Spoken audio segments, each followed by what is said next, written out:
enormes paralelismos entre Lindbergh, un personaje que existió y que aquí se pone una historia alternativa, con Trump, que es una cosa real, vigente, patente y que le estamos haciendo de alguna u otra manera.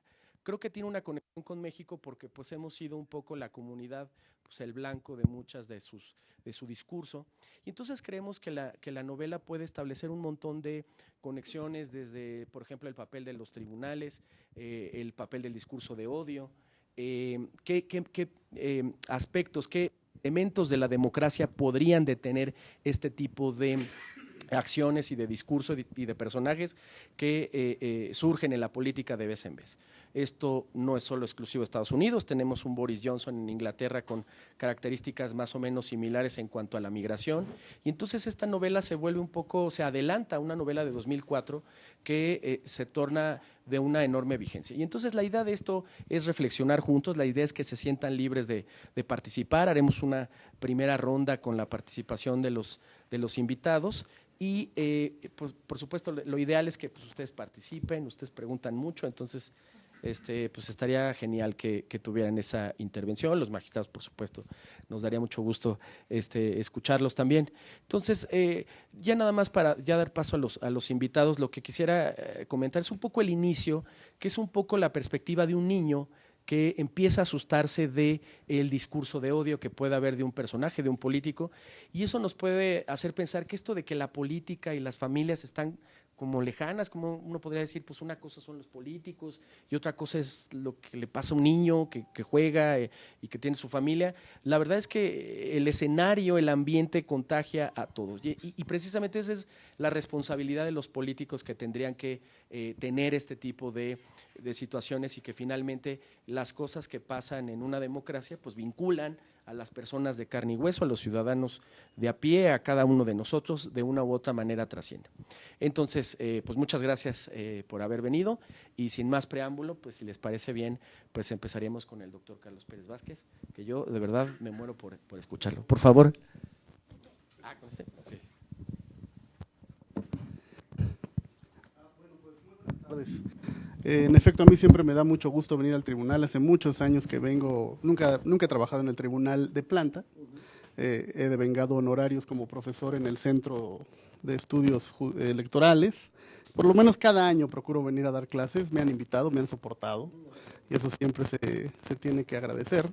Y sí tengo el gusto de tener compañeros de aula así, de grandes y viejos como tú y yo, porque ya pasó el tiempo, man. ¿No? Entonces, pero me gusta porque es un lugar en el que siempre apostaba que me iban a negar la invitación al año siguiente, y no, siempre me han invitado año con año, quizá porque mis alumnos, compañeros de aula, han ido acomodando, algunos ya son magistrados federales, otros son magistrados regionales, otros son secretarios de estudio y cuenta, muy renombrados, muy respetados. Y bueno, siempre me siento de alguna manera cómodo porque me llegan invitaciones muy agradables como esta de la tertulia, ¿no? Nada más para que se den una idea, la primera clase que di aquí fue en este lugar. Era una cosa que se llamaba, ¿cómo se llama?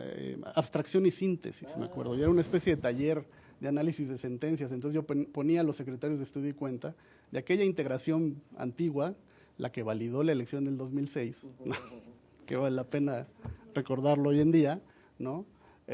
Los ponía a leer a Arreola, cuentos de Arreola, los ponía a escribir, hasta canciones infantiles, me acuerdo. ¿Por qué hacía eso? Realmente no me acuerdo, pero creo que les sirvió porque por lo menos empezaron a dudar en cómo estaban poniendo los puntos y coma y los puntos y seguido, que era lo primero que yo quería atacar. En aquel tiempo, en el 2006, esto viene a cuento con el libro que tenemos que comentar, pues estaba la cosa que ardía. Yo venía a dar clases y estaba tomada la calle, la gente quería entrar a empujones, la gente del PRD, y recuerdo que en alguna de las clases, alguno de los compañeros preguntó, ¿qué pasaría si gana Andrés Manuel López Obrador? ¿No? O incluso creo que la pregunta fue más incisiva, ¿qué pasaría si gana Andrés Manuel López Obrador? Se armó el caos, ¿no? Ya saben, eran alumnos del Tribunal Electoral, pero bueno, era un un ambiente cerrado, confidencial, íntimo, ¿no? Y había una predisposición, debo decirlo en ese momento, que reflejaba muy claramente la opinión de los jefes, de los magistrados, en el sentido de que el país iba a ser un desastre si ganaba Andrés Manuel López Obrador la elección. Entonces yo dije, bueno, creo que no van a avalar la denuncia de fraude electoral de Andrés Manuel López Obrador. Me fui con esa idea, pero me fui pensando, me acuerdo ese día, ¿qué pasaría si gana López Obrador? ¿No? Un contrafáctico, ¿no? Una distopia, en efecto. Alguna vez escuché al filósofo Bernard Williams, en Inglaterra, decir que en filosofía moral no vale desacreditar los argumentos contrafácticos, porque tienden a convertirse con el tiempo en razonamientos empíricos. ¿Sí? Y aquí estamos, 13 años después, ese contrafáctico se volvió realidad. Ganó Andrés Manuel López Obrador.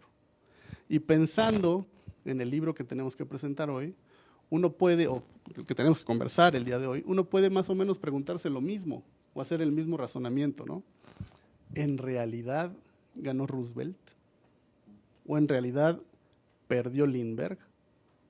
Con un poco más de años de distancia. Pero es muy distinto Trump al personaje, al presidente Lindbergh que nos presenta Philip Roth en esta magnífica novela. Al rato, si hay tiempo, diré cuáles son los puntos flacos que encuentro en la novela. Pero la construcción distópica es fascinante. Me gusta, lo que más me gusta de la novela quizá es esta característica poco conocida de Philip Roth de estratega político, ¿no? Inventa toda la campaña electoral de Lindbergh y me parece genial. ¿Quién no va a votar por un candidato que de repente aterriza en la convención republicana y se presenta en traje de piloto, ¿no? Lo intentó hacer Bush, ¿se acuerdan? Cuando la guerra del Golfo, cuando la guerra de Irak, la toma de Irak, aterrizó en un portaaviones y bajó del avión con uniforme militar diciendo ganamos, ¿no? Con un letrero atrás, derrotamos a Saddam Hussein. Hay un estratega político en la mente de este escritor. Eso me fascina el desarrollo de la campaña de Lindbergh, lo que Roth nos sugiere como campaña política, pero en realidad lo que nos demuestra Roth en este libro es que a la distopia, al pensamiento contrafáctico, hay que hacerle caso. Algo señala, es un síntoma, porque como bien dice Bernard Williams, es un síntoma de nuestra salud moral. ¿Por qué el razonamiento contrafáctico puede convertirse en un razonamiento empírico con el paso de los tiempos? Con el paso del tiempo, porque en realidad manifiesta al paso de los años, de los meses, de los días, manifiesta lo que realmente está sucediendo al interior de una persona, de una comunidad, de una sociedad. En la versión que leí del libro, al final vienen algunos perfiles de los personajes que se presentan. Y hay un extracto del discurso que da Lindbergh en Tennessee, un discurso real, ¿no?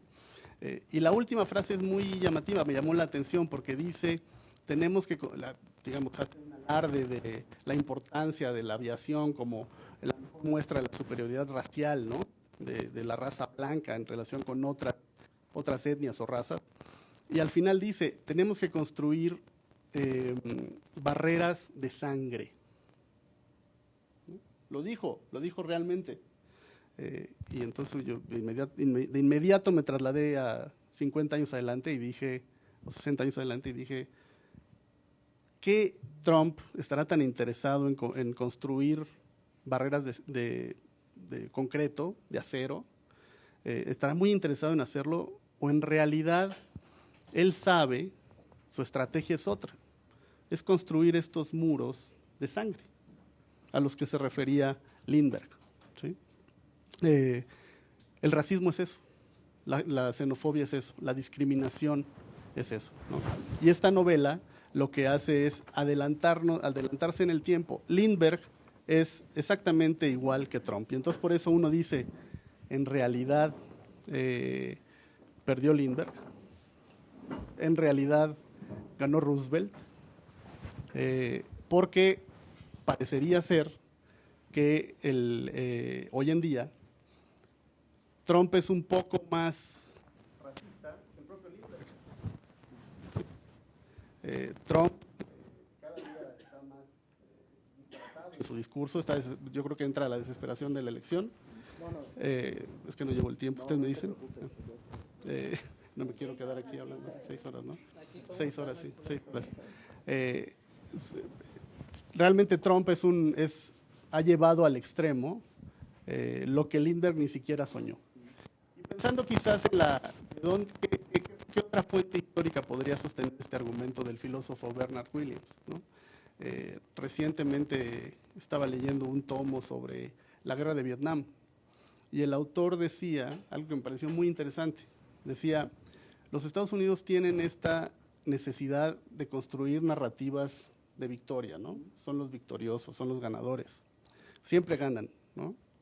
Pero el autor es americano y dice, no nos hemos dado cuenta que en realidad desde la guerra civil perdemos, ¿no?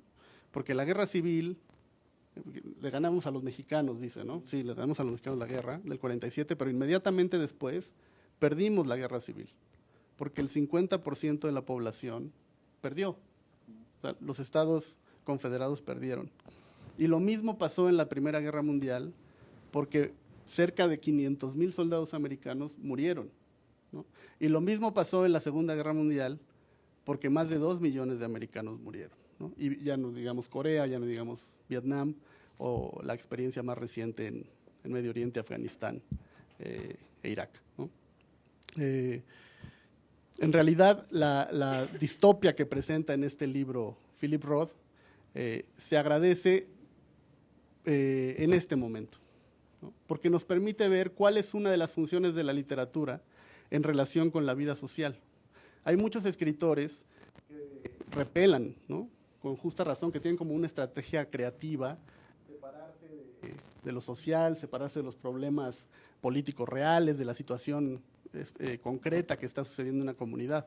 Eso se vale, es una tradición literaria muy, muy importante y muy valiosa, ¿sí? Pero la distopia demuestra que la literatura, aún sin quererlo, ¿no? Porque yo no creo que Philip Roth estuviera pensando en que Trump iba a ser presidente de Estados Unidos 15 años después. Los Simpsons sí lo pensaron, ¿no? Pero yo creo que Philip Roth no. Pero nos demuestra cómo la literatura, la capacidad de la literatura que más importa, o que más debe importar, por ejemplo, para gente que se dedica a trabajar en tribunales, en oficinas públicas, a construir o a revisar políticas públicas, la literatura se da licencias, ¿no? Apegadas a la fantasía, apegadas a la imaginación, que en realidad representan extensiones, ¿no? Extensiones, yo me lo imagino así, ¿no? Me lo represento así, como raíces, ¿no? Que las raíces no dejan de crecer, no se dejan de mover, ¿no? Y alcanzan lugares que el propio tronco ni imagina. Señalan, ¿no? Tocan. Este libro toca, desde mi punto de vista, y con esto sería esta primera intervención, toca la idiosincrasia más pura de lo americano, ¿no?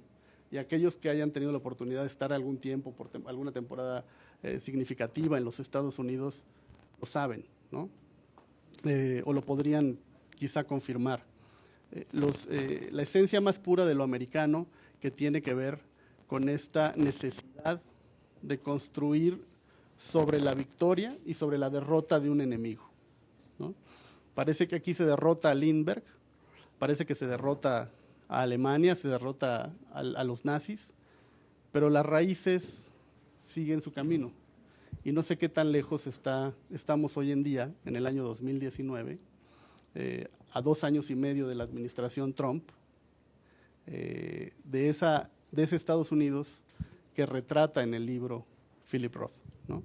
Es una pregunta que yo me hago y que quizá podamos conversar en lo que sigue de la charla, que total, falta todavía un rato y espero que no me comí todo el tiempo, ¿eh? Gracias. Muchas gracias, pues muy interesante lo que dices, y sin más preámbulo, Andrea, por favor, si quieres. Pues yo primero darte las gracias por invitarme. Yo en algún punto fui alumna de Arturo y fue alguien que me empezó a introducir mucho a todo el tema electoral. Tenía mucha curiosidad, siempre estuve al pendiente, pero al final, pues la materia electoral, y quién mejor que ustedes lo debe saber. toca muchas fibras sensibles, no solo como país, sino como sociedad. Y bueno, pues agradecerte la invitación. Cuando empecé a leer el libro, me llama mucho la atención las 25 primeras hojas, que yo decía, pero es que me están hablando de lo que está pasando ahorita. Esto no es de 1939, no estoy hablando de esos años. Había tantos detalles o relatos que me llevaban a decir, es que esto me está pasando ahorita. Y entonces empezar a percibir eso y ver que esta ficción pues ya no era tan ficción en 2019, porque ya empezaba yo a aterrizarlo en muchos otros aspectos. En el hecho de cómo, y eso sí lo voy a relacionar con la FIL, y cómo la tecnología y hoy en día las redes sociales y todo esto se vuelven esta herramienta que bien puede jugar a favor, pero también puede jugar para crear estas figuras como lo ha llegado a hacer Trump, como lo fue en su momento el Brexit, y cómo pueden jugar con todo este sentimentalismo de la sociedad y cómo lo estamos aterrizando, ¿no? Y que en una era con tanta información, ¿en dónde estamos o qué tan rápido estamos logrando procesar todo esto y aterrizarlo sin que objetivamente lo más objetivo que se pueda sin llegar a los extremos, ¿no? Que fue en su momento también lo que hizo Hitler y que conocemos y que Philip Roth se encarga de narrarlo perfectamente. Y ese miedo y esa incertidumbre que nos da como sociedad, ¿no? De qué es lo que va a pasar si estoy teniendo una persona con estas ideas y no solo eso, qué está sembrando. Porque todas estas ideas, por más que queramos que queden en el aire, pues al final pueden caer en tierra fértil, ¿no? Como fue en su momento los nazis, o como digo, en mucha menor medida claramente, pero como pasó con el Brexit y que ahorita pues ya siempre no estamos tan seguros, ¿no? Entonces empezamos a entrar en temas de si hay tierra fértil para este tipo de ideas como las de Trump en esto lo que nos ponía Philip Roth. Entonces para mí empieza a ser un ejercicio muy, muy interesante el poder encontrar todas estas similitudes entre figuras que convivimos con ellos todo el tiempo y todo el día estamos siendo bombardeados por ahora qué dijo, ahora qué tuiteó. Y también el hecho de que, como bien lo decías, que los Estados Unidos están acostumbrados a tener un enemigo constante, a señalar. Y en este caso, pues llegó México, ¿no? O más bien Donald Trump decidió señalar a México, entre muchos otros, para no voltear y ver hacia adentro. Entonces, en el momento en el que empiezas a señalar y empiezas a exacerbar ese sentimentalismo, podemos llegar a entrar en temas mucho más fuertes que creo que valen mucho la pena reflexionarlos y vale mucho la pena ir con este ejercicio, ¿no? Y también la responsabilidad que vamos a tener o que deberíamos de empezar a cuestionarnos, qué responsabilidad van a tener estas figuras públicas respecto a las declaraciones que hacen en redes sociales y en los medios, porque a la larga nos podríamos estar enfrentando a otro tipo de situaciones que creo que como sociedad y como humanidad no nos gustaría en lo más mínimo repetir, ¿no? Creo que eso sería. Sí, está muy bien. Pues muchas gracias, André. Un poco lo que dicen para retomar, hay una serie de, y esto que decías de cosas que hacen recordar la realidad. Por ejemplo, habla de un comité de América First, de América Primero, lo tenían los republicanos en finales de los 30 y los 40 y pues hoy lo escuchamos de todo el tiempo, ¿no? América Primero. Bueno, darle la bienvenida al magistrado José Ramírez Salcedo, de verdad darte las gracias de que vienes con tus compañeros desde Chihuahua y dedicarle tiempo a esto, de verdad te agradecemos mucho. Lo presento, es magistrado del Tribunal Electoral de Chihuahua, una actividad jurisdiccional, pero también vete en su trayectoria pues vinculado a muchas cuestiones de cultura en su estado, no muy vinculado a la Quinta Gameros, un edificio precioso en Chihuahua, francesados si lo conocen, y siempre un promotor de muchas ideas, amigo de muchos intelectuales también, y siempre ha tenido esa combinación, además de una muy buena amistad, y agradecemos también pues a sus compañeros que pues estén dedicando tiempo y que hayan también abierto su agenda para poder participar. Y entonces, si les parece bien, sin mayor preámbulo, magistrado, si quieres participar. Y ahorita... Pues muchísimas gracias. Si quiero participar. Ofrezco una disculpa. Las disculpas jamás se piden, siempre se ofrecen. La ofrezco. Si les platico de que porque llegué tarde, no me voy a llevar mi tiempo, entonces mejor entro directamente. Hacia el final de Noticias del Imperio de Fernando del Paso, Carlota, ya delirante, sueña con regresar a México en un gran pájaro de acero. Ese gran pájaro de acero, de alguna manera, es ¿cómo se llama? El espíritu de San Luis de Lindbergh. Y Fernando del Paso, que hace un año más o menos murió no juntos, sino aproximadamente en la misma época que el propio Roth, prologaba, por decirlo de alguna manera, un trabajo maravilloso que se hizo en 2008 sobre historia ucrónica, y él hablaba justamente de lo importante y a la vez inocuo y tal vez totalmente prescindible que es la historia ucrónica, es decir, una historia sin tiempo, una historia de algo que no ocurrió. Sin embargo, el trabajo de Philip Roth no necesariamente es de historia ucrónica, porque su trabajo nos introduce en una serie de posibilidades, pero al final retoma el buen camino, vamos a decirlo así, no pasa nada, todo vuelve a la normalidad, y bueno, lo único malo es que tal vez hunden el potrero del llano y el faja de oro y nosotros sí le entramos a la guerra, pero fuera de eso, o sea, todo vuelve a la normalidad una vez que desaparece en el cielo el espíritu de San Luis, y una vez también que Roosevelt vuelve a la Casa Blanca y tutti felice, tutti contenti. Pero bueno, voy a tratar acabo de hacer lo que Cantinflas diría, antes de hablar dije unas palabras, ¿verdad? Bien, ahora sí vamos a entrar un poquito en materia. Dice Fernando del Paso, y lo quiero tomar aquí, que él en un viaje que realizaba se descompuso, había una nevada muy fuerte, llega a San Luis, Missouri, esa nevada le permite estar ahí, entra al Museo de la Aviación y ve colgado justamente el espíritu de San Luis en ese Museo de la Aviación. Dice, jamás me imaginé conocer el espíritu de San Luis, estar ahí, y todo fue gracias a ese hecho fortuito. Ahora aprovecho para decir yo una anécdota. La primera imagen que yo tengo de Nueva York es justamente Penn Station. ¿Por qué? Porque se descompuso también, en este caso no fue el avión, sino mi cerebro, y no me fijé que el avión salía en unos minutos y no al día siguiente. Me quedé sin avión, tuve que esperar 24 horas. Dormí, estaban en ese momento arreglando, estamos hablando de hace 30 años, ya soy modelo atrasado.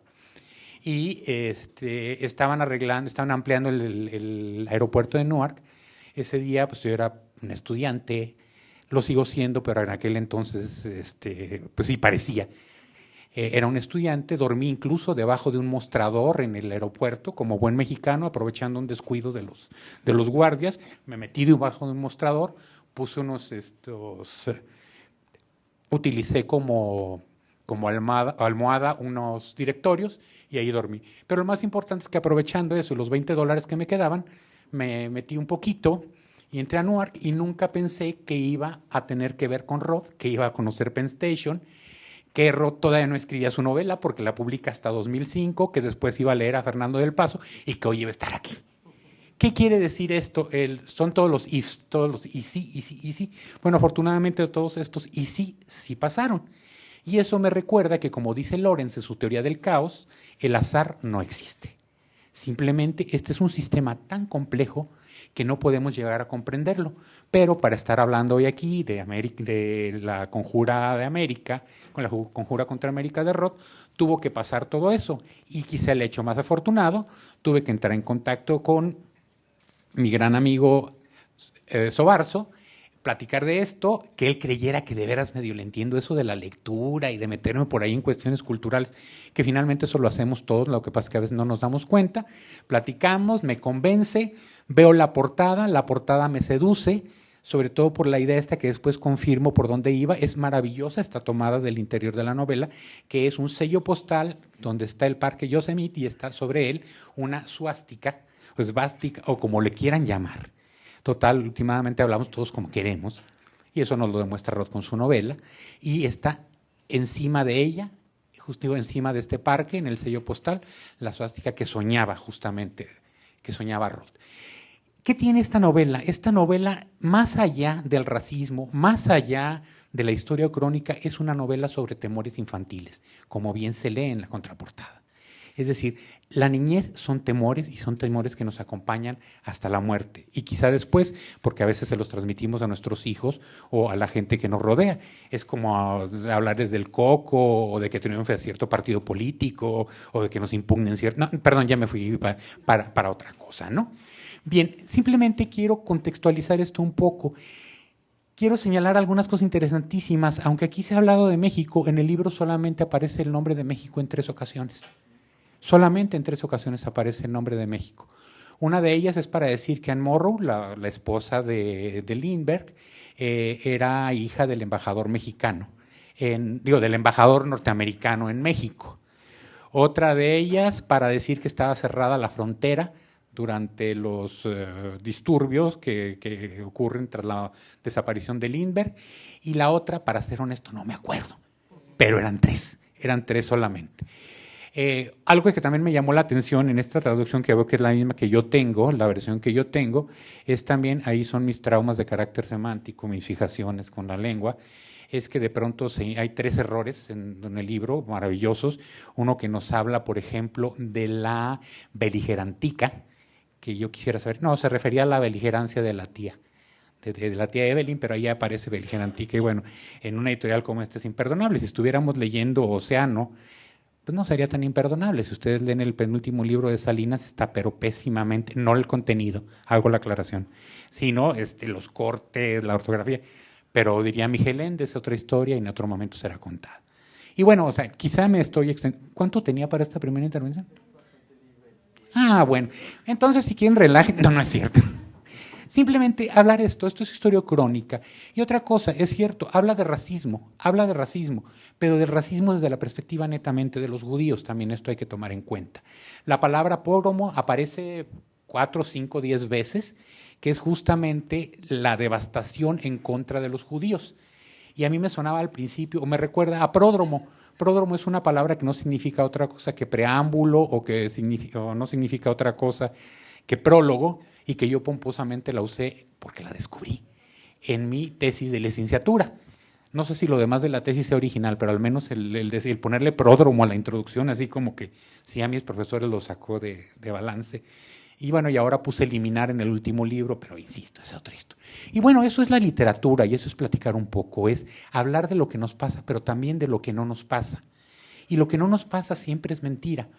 Pero las mentiras a veces son mucho más sencillas y más simples que la verdad. Lo importante de la historia es que, como también nos dice por ahí algún autor, la historia desdeña a todos sus demás amantes menos a nosotros nos cuenta la verdad. Pero en esta novela aparecen otros de los amantes que sí fueron engañados por la historia, en este caso por la historia de Roth, los y las amantes, porque nada de lo que platica ahí Roth, bueno, salvo algunas cosas, ocurrió. Sin embargo, fue muy interesante. La crítica a la historia crónica es que no sirve de nada, pero la verdad tan sirve que es lo que nos hace reflexionar y tomar decisiones.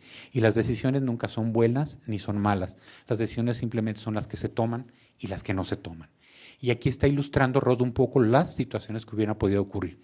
Y bueno, porque si no me sigo, de verdad voy a hacer un esfuerzo aquí corto, pero sí algo que no quiero que se me escape decir, es una de las preguntas detonantes que me estallaron literalmente en la cara y en los oídos cuando las vi, y en los oídos porque timbró muy fuerte en ese momento, no porque escuché con los ojos, aunque se puede escuchar con los ojos también, fue, ¿y los jueces en esto qué? Pues mucho que ver. Incluso ahí mismo se habla, por ejemplo, de cómo hay confianza en la gente de la Suprema Corte, de cómo hay confianza en los jueces, de cómo hay una confianza casi sacramental por parte del padre del propio Philip, porque es una novela de alguna manera autobiográfica, en que los jueces van a hacer que se respete la democracia y se respete la constitucionalidad. Y hoy por la mañana un poco recuperé eso cuando estoy viendo una fotografía de Johnson de una fotografía donde se ilustra una botarga de Johnson con traje de encarcelado en la Gran Bretaña, porque así lo está disponiendo de alguna manera la Suprema Corte con lo que está haciendo con el Brexit. Y vamos siguiendo ahora no nada más con los jueces, ahora vamos a hablar un poquito también del otro de los poderes, que lo más importante aquí es la división de poderes. ¿Qué está pasando hoy justamente en Estados Unidos? Nada de acuerdo, porque ella no quería hacerlo y era una medida correcta en términos de cálculo político. Nancy Pelosi está buscando iba a decir revocación del cargo, pero eso suena aquí medio mejor, digo el impeachment, ¿verdad? Contra Donald Trump, lo cual no va a lograr, como no se ha logrado en el pasado, simplemente porque tiene el control de la Cámara de Senadores.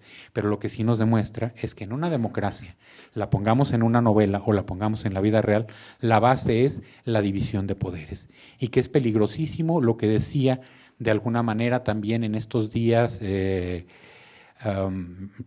Vaya, lo que está ocurriendo en estos días no solamente con Trump, sino a mí me preocuparía más incluso el discurso de Bolsonaro, donde invoca a Dios, donde invoca al racismo y donde habla de un aislacionismo, donde para él Brasil es el único que sabe qué hacer con la Amazonia y no le importa depredarla si él va. Y bueno, ya me callo.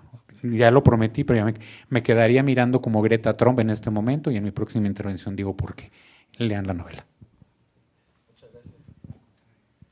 Muchas gracias, maestro. Muy interesante. Yo quisiera mencionar en esta relación con México, por ejemplo, Lindbergh, pues es el primero que viaja en Mexicana de Aviación y no es casualidad que esté en el aeropuerto, en la Terminal 1 del aeropuerto, en un mural, pues como una figura central Lindbergh y habrá que ver pues toda esta serie de condicionantes sobre racismo que tuvo y que si valdría la pena seguirlo teniendo ahí, no sé, eso podría ser también debatible, ¿no? Y también es importante lo de los jueces, ¿no? Porque uno podría decir qué tienen que ver aquí, pero hay que recordar, por ejemplo, la Corte en uno de los episodios más negros que tiene, la Corte norteamericana, como un caso real está el caso de Korematsu, que es una decisión que justo ya te lo gané eso, sí, lo vas a decir tú ahora.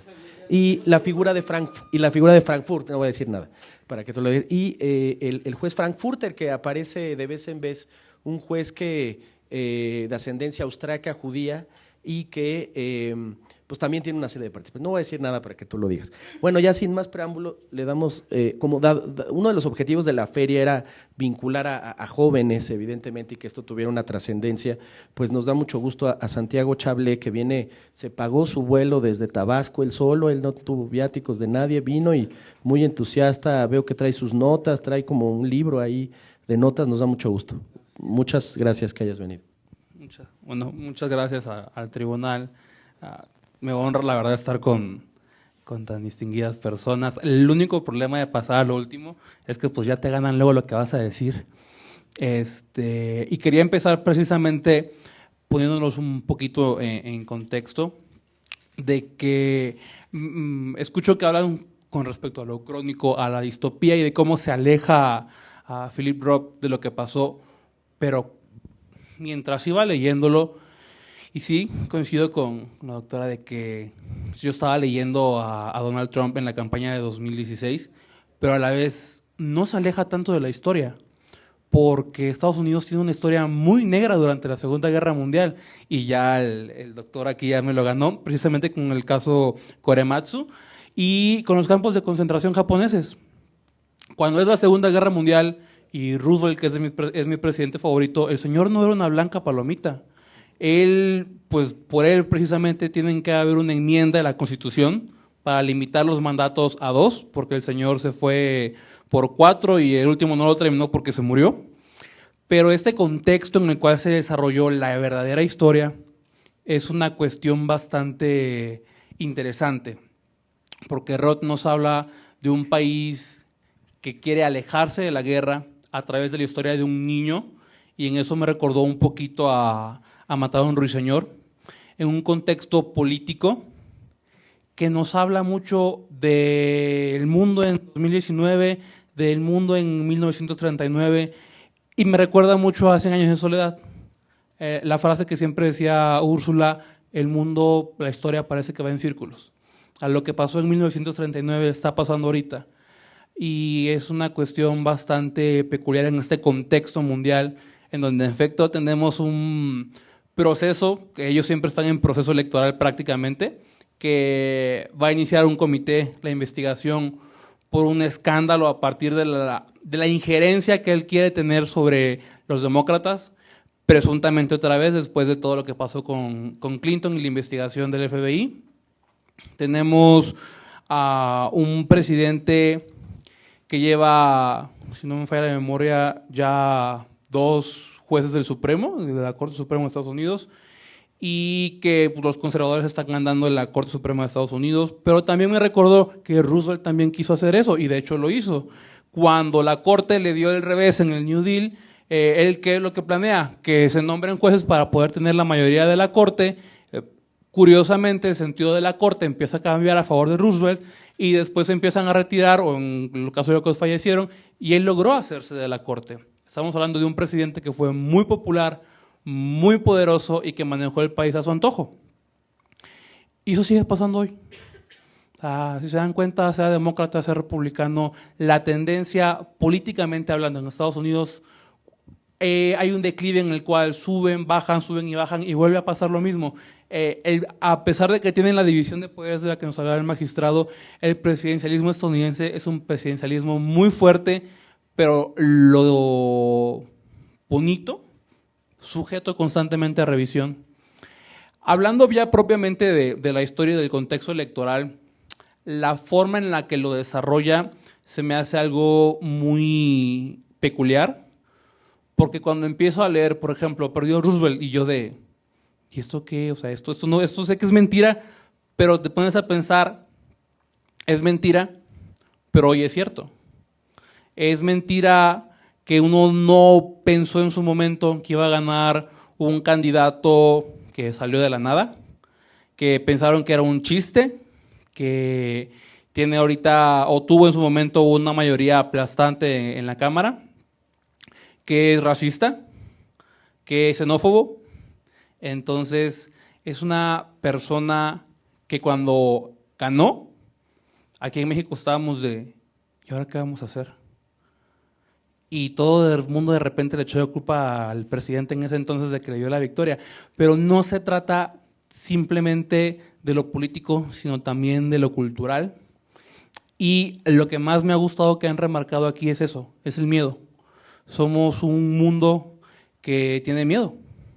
Somos un país aquí en México que tiene miedo de cómo está evolucionando las cosas y de cómo no podemos controlar lo que está pasando a nuestro alrededor.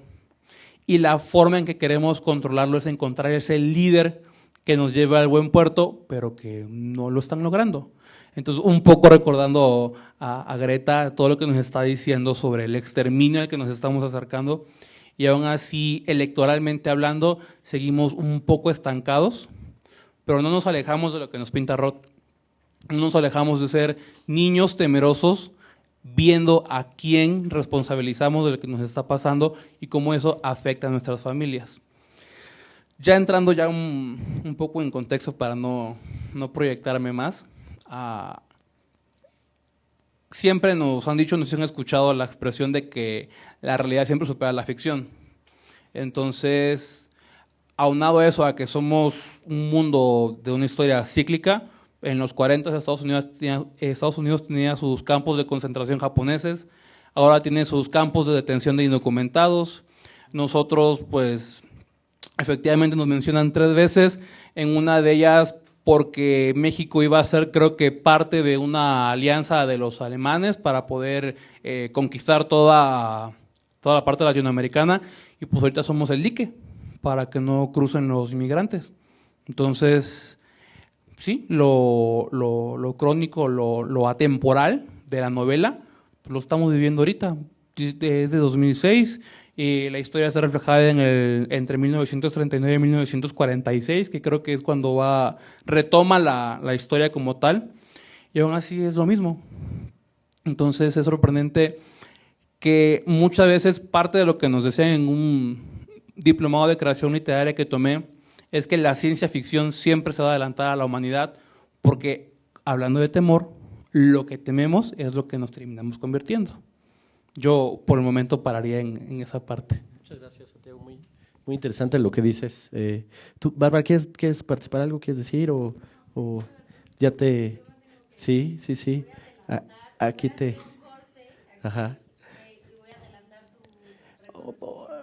Yo digo, sí. ¿Sí? ¿Quieres? Bueno. Todavía no acaba, pero no se vayan. Y aquí seguimos, ¿eh? No, gracias a ti. No, gracias a ti. No, gracias. Y magistrado, si quiere, no se acabe, no se muevan para que no se nos enfríen, porque esto nos está rentado hasta las 4, entonces no lo quitan. No, pues decir, pues esto de Korematsu fue un episodio muy oscuro porque la Corte norteamericana, como muy bien dice Santiago, pues justificó campos de concentración bajo un criterio que un poco se relaciona con lo que vemos aquí, la llamada political question, cuando el Ejecutivo declara la guerra o toma políticas públicas y decisiones que van en ese sentido, pues no interfiere pues tanto la justicia constitucional. Y eso es interesante, dado que el derecho electoral surge un poco por el tema de la incompetencia de origen, que es un poco el equivalente de la political question norteamericana, muy similar, y esa famosa disputa entre Iglesias y Vallarta.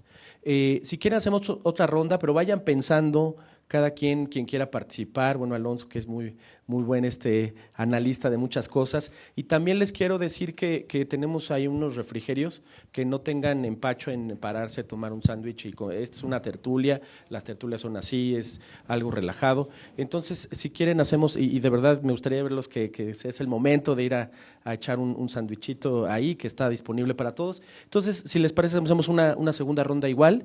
Muy bien, ¿Sí? pues es muy interesante lo que han estado comentando. A mí me gustaría referirme un poco más a la novela porque es interesante tratar de desmenuzar cómo está construida, ¿no? Primero que nada, los personajes. De los personajes a mí me parecen muy interesantes por el desarrollo del personaje, más que el narrador, Philip Roth, que es el mismo, ¿no? Lo vemos ahí como un niño con tiene partes muy divertidas muy ilustrativas sobre la vida de un niño judío, ¿no? En los suburbios de Nueva York, en la época de la guerra. Me parece que un personaje muy interesante es el papá, ¿no? El padre es un personaje que devela, digamos, lástima que se fue la compañera que es psicóloga, pero devela, digamos, el inconsciente de Roth, que en relación quizá con su propio padre, ¿no?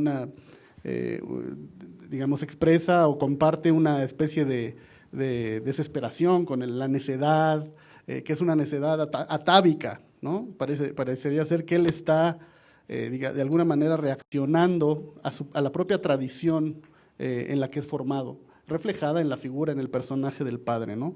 Yo no sé si es el padre real o no, si hay rasgos de otras personas que él conoció, pero la tosudez, la necedad, la creencia, la convicción, digamos así, inquebrantable en los alcances de la democracia norteamericana, ¿no? Llega un punto en el que el autor nos convence, ¿no? Dan ganas de subir al papá de la oreja al carro y decirle, vete a Canadá, que no estás viendo lo que va a pasar, ¿no? Es muy interesante esa figura y contrasta con el tratamiento que le da Roth, me parece a mí, a las mujeres, ¿no? En el libro.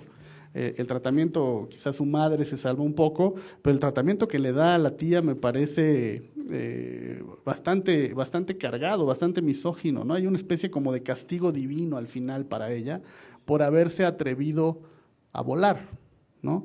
Al mismo tiempo me parece que es un poco cuestionable, ¿no? En el fondo de la novela, la solución que le da. Dos soluciones, las dos puntadas finales, ¿no? Primero, este rescate de Lindbergh, el héroe, ¿no? Es muy fácil, bueno, no es fácil escribir un libro así, pero es fácil en relación con la cantidad de trabajo y digamos, la técnica que está detrás de este libro. Resulta un poco empobrecedor ver que el villano se escapa perdiéndose en el cielo, en efecto, el gran villano, ¿no? Y hay una especie de exculpación de este personaje que en el libro se va construyendo como un villano, ¿no? No es que lo hizo porque estaba sometido a amenazas, tenían secuestrado al hijo. Está bien, es un producto de la imaginación, pero no, digamos, acaba de construir el pathos completo del personaje, del antagonista en este caso, que es Lindbergh, ¿no? Y quizá lo que a mí me parece más pobre de todo es la solución del problema, Es interesante pensar que todo se resuelve no por la democracia, no por los tribunales, no por las agencias legislativas, por el gabinete, se resuelve por una apelación que hace la esposa de Lindbergh al pueblo americano. Eso me pareció muy interesante, pero después me pareció pobre porque ese personaje no está muy desarrollado y vale la pena desarrollar ese personaje, ¿sí? La señora Lindbergh fue premio Pulitzer, era una escritora espectacular, ¿no? Era una súper intelectual. Y además fue formada, criada en una familia muy rica, estadounidense. En efecto, el padre fue embajador. Y uno podría decir, bueno, ahí ya como mexicano y como lector, decir, a lo mejor ahí valdría la pena saber qué de esta gran Tenochtitlán se llevó, ¿no?, la señora Lindbergh en su preparación y en su formación para en la vida real llegar a ser quien fue. El discurso con el cual destraba la crisis constitucional en Estados Unidos es muy nimio. Digo, entiendo la longitud del libro, el tamaño del libro, y me parece que ese último cerrojazo al final le puedo hacer alguna crítica como lector, y los lectores tenemos ese derecho fundamental, ¿no? Es eso, ¿no? Se resuelve de una manera que apunta a una cuestión muy interesante, pero que al final me parece que queda un poco endeble, ¿no? Es interesante pensar también en el libro, si uno tiene algunos antecedentes de lo que pasaba en México también, porque uno piensa en la distopia en la que pudimos haber sufrido nosotros, ¿no? Hay libros muy interesantes sobre los nazis en México, ¿no? Y casos de la vida real que parecían más escritos por un experto en ficción, por un novelista, ¿no? El caso, por ejemplo, de Hilde Kruger, la actriz, ¿no?, y espía alemana, que fue amante del subsecretario, al mismo tiempo, del subsecretario de Hacienda, Beteta, el padre fundador de esa casta, ¿no?, de esa familia, y del secretario de Gobernación en turno, a la postre presidente de la República, Miguel Alemán. Era amante de los dos, porque el gobierno alemán, como ustedes recordarán, tenía un trato preferencial con México antes de la guerra. Estados Unidos, después de la expropiación petrolera y antes de la guerra, le corta las compras petroleras a México, y entonces el general Cárdenas hace un arreglo con la Alemania nazi para que Alemania compre el petróleo. Cuando Estados Unidos entra a la guerra, entonces se revierte ese acuerdo, esa restricción. Estados Unidos vuelve a comprar el petróleo mexicano, y los alemanes deciden que, perdieron su contacto privilegiado, cambia el gobierno, cambia del gobierno del general Cárdenas al gobierno de extrema derecha conservador de Ávila Camacho, y los alemanes, viendo el grandísimo grado de corrupción que existía en ese gobierno y entre los miembros de ese gobierno, deciden infiltrarse a través de las sábanas, ¿no? Y mandan a esta actriz alemana, que al final de la guerra, por cierto, logra un salvoconducto. Ella muere en 1990 en Nueva York, pero uno se pregunta, ¿cómo logra el salvoconducto la amante, la actriz alemana? Pues solo a través del visto bueno del secretario de Gobernación, ¿no?, que después se convierte en presidente de la República. Entonces, ¿qué habría pasado? En México hubo campos de concentración, ya una vez detonada la guerra entre los americanos y los alemanes, hubo campos de concentración de alemanes en Veracruz, ¿sí? Familias alemanas completas fueron llevadas a campos de concentración mexicanos, ¿no?, en Veracruz. Entonces, ¿qué habría pasado si Alemania hubiera ganado la guerra con nosotros, ¿no? Uno puede hacerse esa pregunta, pero yo no creo que nos hubiera ido mejor, ¿no? Creo que es una pregunta que, si uno busca una respuesta, lleva a la conclusión a la que siempre llego cuando pienso en general en la historia y su enseñanza, ¿no?, sus lecciones. Yo creo que la historia es gratuita. ¿A qué me refiero con que es gratuita? Y les pongo el ejemplo que me permite a mí explicármelo, a ver si logro compartir con ustedes esa explicación. Hay un libro muy interesante que les recomiendo, de unas entrevistas que le hace Truffaut, el cineasta francés, a Hitchcock, ¿no? Entonces Hitchcock, en ese libro le dice a Truffaut, Le habla de algunas ideas que nunca pudo filmar, ¿no? Pero le confiesa cuál era la escena que él siempre quiso filmar y no pudo filmar.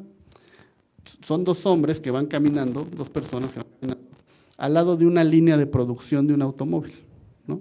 Entonces, como la Ford, van caminando y el automóvil se va formando. Conforme ellos van caminando, se va construyendo, ¿no? El motor, el chasis, se va armando. Y al final de la línea de producción, abren la puerta del automóvil y cae un muerto. Dice Hitchcock, eso es el cine, ¿no? Gratuito. No hay manera de explicar ese muerto, ¿no? Pero la gente se sorprende, ¿no? Entretiene, genera un enigma. Eso es la historia, para mí, eso es la historia, ¿no? Obtenemos lecciones de la historia, sí, pero la historia en su construcción es completamente gratuita. Muchas veces no tiene una explicación clara o única, mucho menos, para que uno pueda entender cuáles son los resultados que tenemos al final, ¿no? Lo interesante, en todo caso, es y regreso a mi comentario inicial, es esta idea de cómo la más loca fantasía, ¿no? Pues al paso del tiempo, de no mucho tiempo, se convierte en la más pavorosa y tangible realidad, ¿sí? De eso tiene algo que decirnos la historia. Yo diría, si uno analiza paso a paso lo que ha sucedido en los Estados Unidos desde 1945 hasta la fecha, el papel de la Suprema Corte, por ejemplo, yo siempre recuerdo cuando los grandes casos de la Corte, ¿no? Brown contra la Corporación de Educación, ¿no?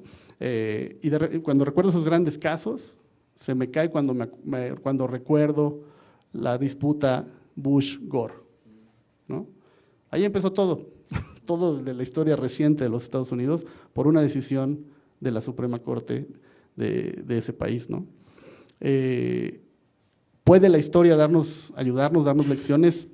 Tal vez, son gratuitas, pero si son gratuitas, entonces no tiene una mayor legitimidad en su capacidad de enseñarnos que la literatura, ¿no?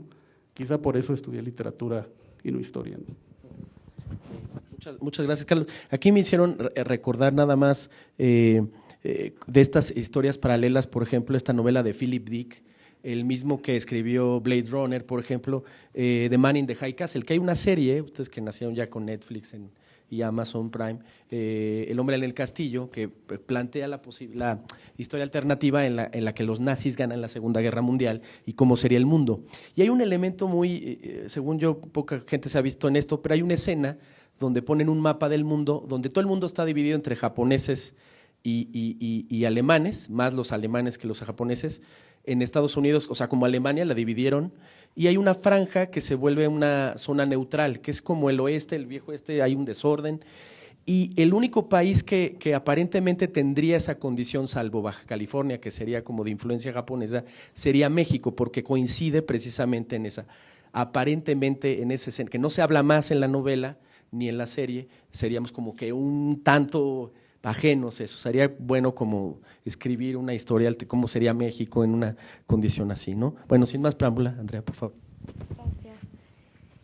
Yo voy a retomar la figura del papá en la novela, que para mí, en lo particular, como lo percibí, fue que era como lo estaba describiendo Roth, era este héroe democrático que tenía esa fe ciega en las instituciones, en sus jueces, en la Constitución, en todo, y que creo que de cierta manera estaba reflejando lo que todos muy adentro tenemos, que estamos creyendo, al estar en una democracia estás creyendo que esas instituciones, esos jueces, eso se va a activar y va a funcionar para parar ciertos temas o injusticias que puedes estar llegando a percibir, y así era como yo percibí al papá, en este aspecto de decir, sí, está mal, nos estamos viendo orillados a ciertas circunstancias, pero van a funcionar, porque crecí en un país en el que hay una democracia, en el que hay instituciones y en el que se pueden activar, podemos hacer algo, ¿no? Y de cierta manera creo que ahí sí me reflejé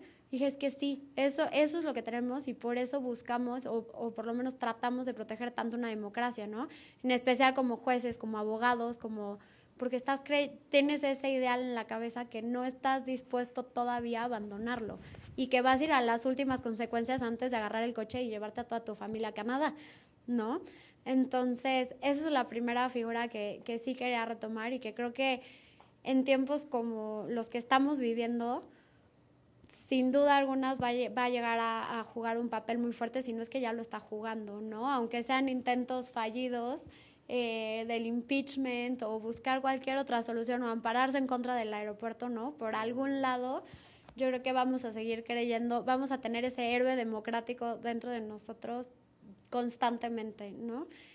La otra parte que a mí me llamó mucho la atención fue cómo tomaba uno de los rabinos, o más bien usaban a uno de los rabinos más viejos de la ciudad para llevarlo a la campaña política y de cierta manera legitimar que esta persona no era un racista, que al final no lo era porque estaba ahí un rabino y porque estaba dando esta explicación de por qué había tenido contacto con la Alemania nazi y había sido condecorado como piloto aviador y demás. Entonces, yo regreso al tema de la tecnología, de las redes sociales, de verdad es un tema que lo llevamos viviendo, digo, Roth creo que lo puntualiza muy bien en cómo los medios de comunicación y hoy en día la tecnología se pueden convertir en armas terribles y que si bien pueden llegar a legitimar gobiernos que no hay manera, o sea, en un contexto de derechos humanos, de democracia,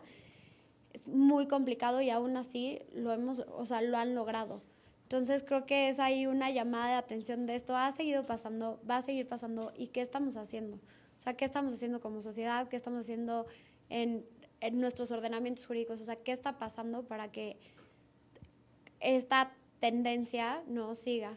Por el otro lado, algo muy interesante que decía Santiago, pues sí, creo que estamos en un tema de la teoría del péndulo 100%, que pasamos de un extremo de protegerlo o de buscar proteger los derechos humanos, de impulsar instrumentos y legislaciones que los protejan, estamos pasando al otro lado, a llegar a limitar.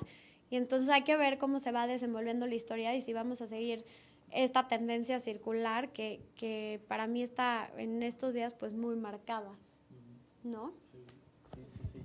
No, muy interesante, la verdad esto porque pues son manifestaciones que como puede verse, ¿no? La feria tiene un tema de democracia, tecnología, como bien dices, y hoy las democracias pues han cambiado enormemente pues a partir de eso, ¿no? Bueno, sin más preámbulo, magistrado. Gracias. Decía Carlos que la historia es gratuita y me viene a la mente el artículo 3º, pues no es laica, pero sí es gratuita y también obligatoria. Así es la historia un poco y entonces sí tenemos que aprender quizá un poco de ella. Volviendo a Roth, dice la canción, y ustedes a nosotros son muy jóvenes, pero a todos nos lo han dicho, que si Juárez no hubiera muerto, todavía viviría, lo cual es muy poco probable porque ahorita tendría ya 213 años o 210, por ahí, bueno, cerca de los 220. Entonces, a menos de que hubiera habido un prodigio y hubieran descargado su mente una computadora o algo por el estilo, que sería digno de una novela, pues tampoco viviría. Y es un poco lo que pasa con las novelas ucrónicas. Pero vamos entrando a la de los personajes, me gusta mucho la idea de los personajes. No solamente en esta novela, que por cierto, como bien dice Carlos, no es la mejor de Roth, y ha sido criticada por eso. Es una parte, ya en la parte, digamos, de su curva descendente, vamos a decirlo así. Es interesante, es una buena herramienta ucrónica. También puede correr el destino de muchas novelas ucrónicas que en 20, 30 o 40 años esté guardada ahí en los anaqueles. Por supuesto, todo el mundo la seguirá viendo en las redes del Tribunal Electoral del Poder Judicial de la Federación. Ahí sí estará vigente en esta tertulia. Pero bueno, platicando un poco con mis contertulios se pierde eso. Pero vámonos con Roth. Los personajes de Roth, efectivamente, como dice Carlos, el cuerpo humano es un reflejo de la psique, como lo está manejando. Hay elementos maravillosos como es esa cortada sobre la cara del padre, que no acaba de sanar y que cuando teóricamente ya se libró de la infección, sigue ahí marcada para el resto de la vida, ¿no? Hay esa parte también de pronto agresiva y hasta, vamos a decir, no obscena, sino hiriente de alguna manera de la realidad humana. Por ejemplo, cuando el primo Alvin, en su onanismo, mancha la pared de la parte del ¿cómo se llama? Del basamento, del sótano. Hay esa otra parte donde la gran preocupación del niño no es si la tía come o no come, sino qué va a hacer a la hora que tenga que ir al baño, y todos van a tener que descubrir que está ahí, o qué va a hacer si se va a desahogar en el lavabo, o sea, bueno, aunque el lavabo ahí lo utilizan de otra manera, si se va a desahogar ahí en el... Vaya, son muchos elementos, y es el cuerpo humano también el reflejo de lo que está viviendo en cada uno de los personajes. Y eso es constante en Roth. Y es también constante su acendrado y válido de alguna manera judaísmo, y donde de pronto se desdibujan todos los demás. Por ejemplo, los mexicanos no aparecemos, muchos otros no aparecemos. Es todo como si fueran antisemitas alemanes o antisemitas europeos contra los judíos, y ahí está presente también siempre, siempre, siempre en eso. Pero los personajes son deliciosos, la verdad. En cuanto a la misoginia, no estoy tan seguro y tan de acuerdo en un momento dado. La verdad, ciertamente la mamá me parece admirable. Sobre todo, yo me identifico más con el padre, obviamente. Yo tengo una hija, no les voy a platicar la historia de mi hija, pero jamás la he golpeado, no, y menos a estas alturas del partido, ¿verdad? Ni lo haré. Pero tengo la sospecha de que su madre sí le ha dado un par de golpes en la cara en algún momento, o alguna nalgada, cosa que yo jamás hice y jamás haré. La madre lo niega, mi hija lo niega. Yo creo que tal vez para proteger a su madre, aunque tiene 22 años, pero bueno, sospecho, ahí me identifico más, y un poco con lo soñador. Y también, ya que tocamos México, sí sería muy interesante pensar en el México de esos años, que no era un México propiamente, y no lo sigue siendo de alguna manera, proclive hacia los judíos. Hay cierto sentimiento antisionista, incluso si recordamos en 1975 el propio Echeverría, o por instrucciones de Echeverría, se vota en contra del rollo sionista. Hay una percepción muy peculiar mexicana. El propio Vasconcelos, ya también en su época de decadencia, es pronazi, e incluso prologa ese bodrio espantoso. Bueno, lo hablo desde una perspectiva no pronazi, ¿verdad? Obviamente, que es la derrota mundial de Salvador Borrego, donde lo último que uno esperaría, a la distancia, es ver a José Vasconcelos prologándolo. Pero bueno, ahí también recordémoslo como era, no como fue después, ¿no? Recordemos la parte positiva, porque luego al final pues acaban escribiendo como Vasconcelos eso, o acaban como Bela Lugosi haciendo una serie de bodrios terribles de cine, qué sé yo. Entonces hay que tomar de las personas, o hay que tomar hasta de los escritores, su mejor momento. Ciertamente no es el mejor momento de Roth, pero sí es una novela muy interesante en términos cronológicos. Y es una novela también que nos da la posibilidad de ver cómo reaccionamos y cómo vivimos en México. Quizá por exclusión, aquí somos no el tercer país, sino el tercer excluido. No estamos, pero vamos diciendo que estamos, y vamos metiéndole ahí. O sea, ¿qué pasa si en un momento dado, si se vale jugar con todo, cuando van a buscar a Seldon, ¿cómo se llama? Ya que murió su madre, se pasan hasta México por error y acaban detenidos en Ciudad Juárez? Digo Ciudad Juárez porque estoy en Chihuahua, bla, bla, bla, qué sé yo. ¿Qué pasa si eso? También la idea de Roth es la idea permanente del ser humano, el conspiracionismo. Siempre hay una explicación de por qué pasaron las cosas mal, o por qué alguien está complotando en mi contra. Es un complot, diría un clásico. Bueno, más bien un típico, porque clásicos en la antigua Grecia, ¿verdad? Por favor, ¿se puede editar esto? Dije eso, un complot simplemente. Bien.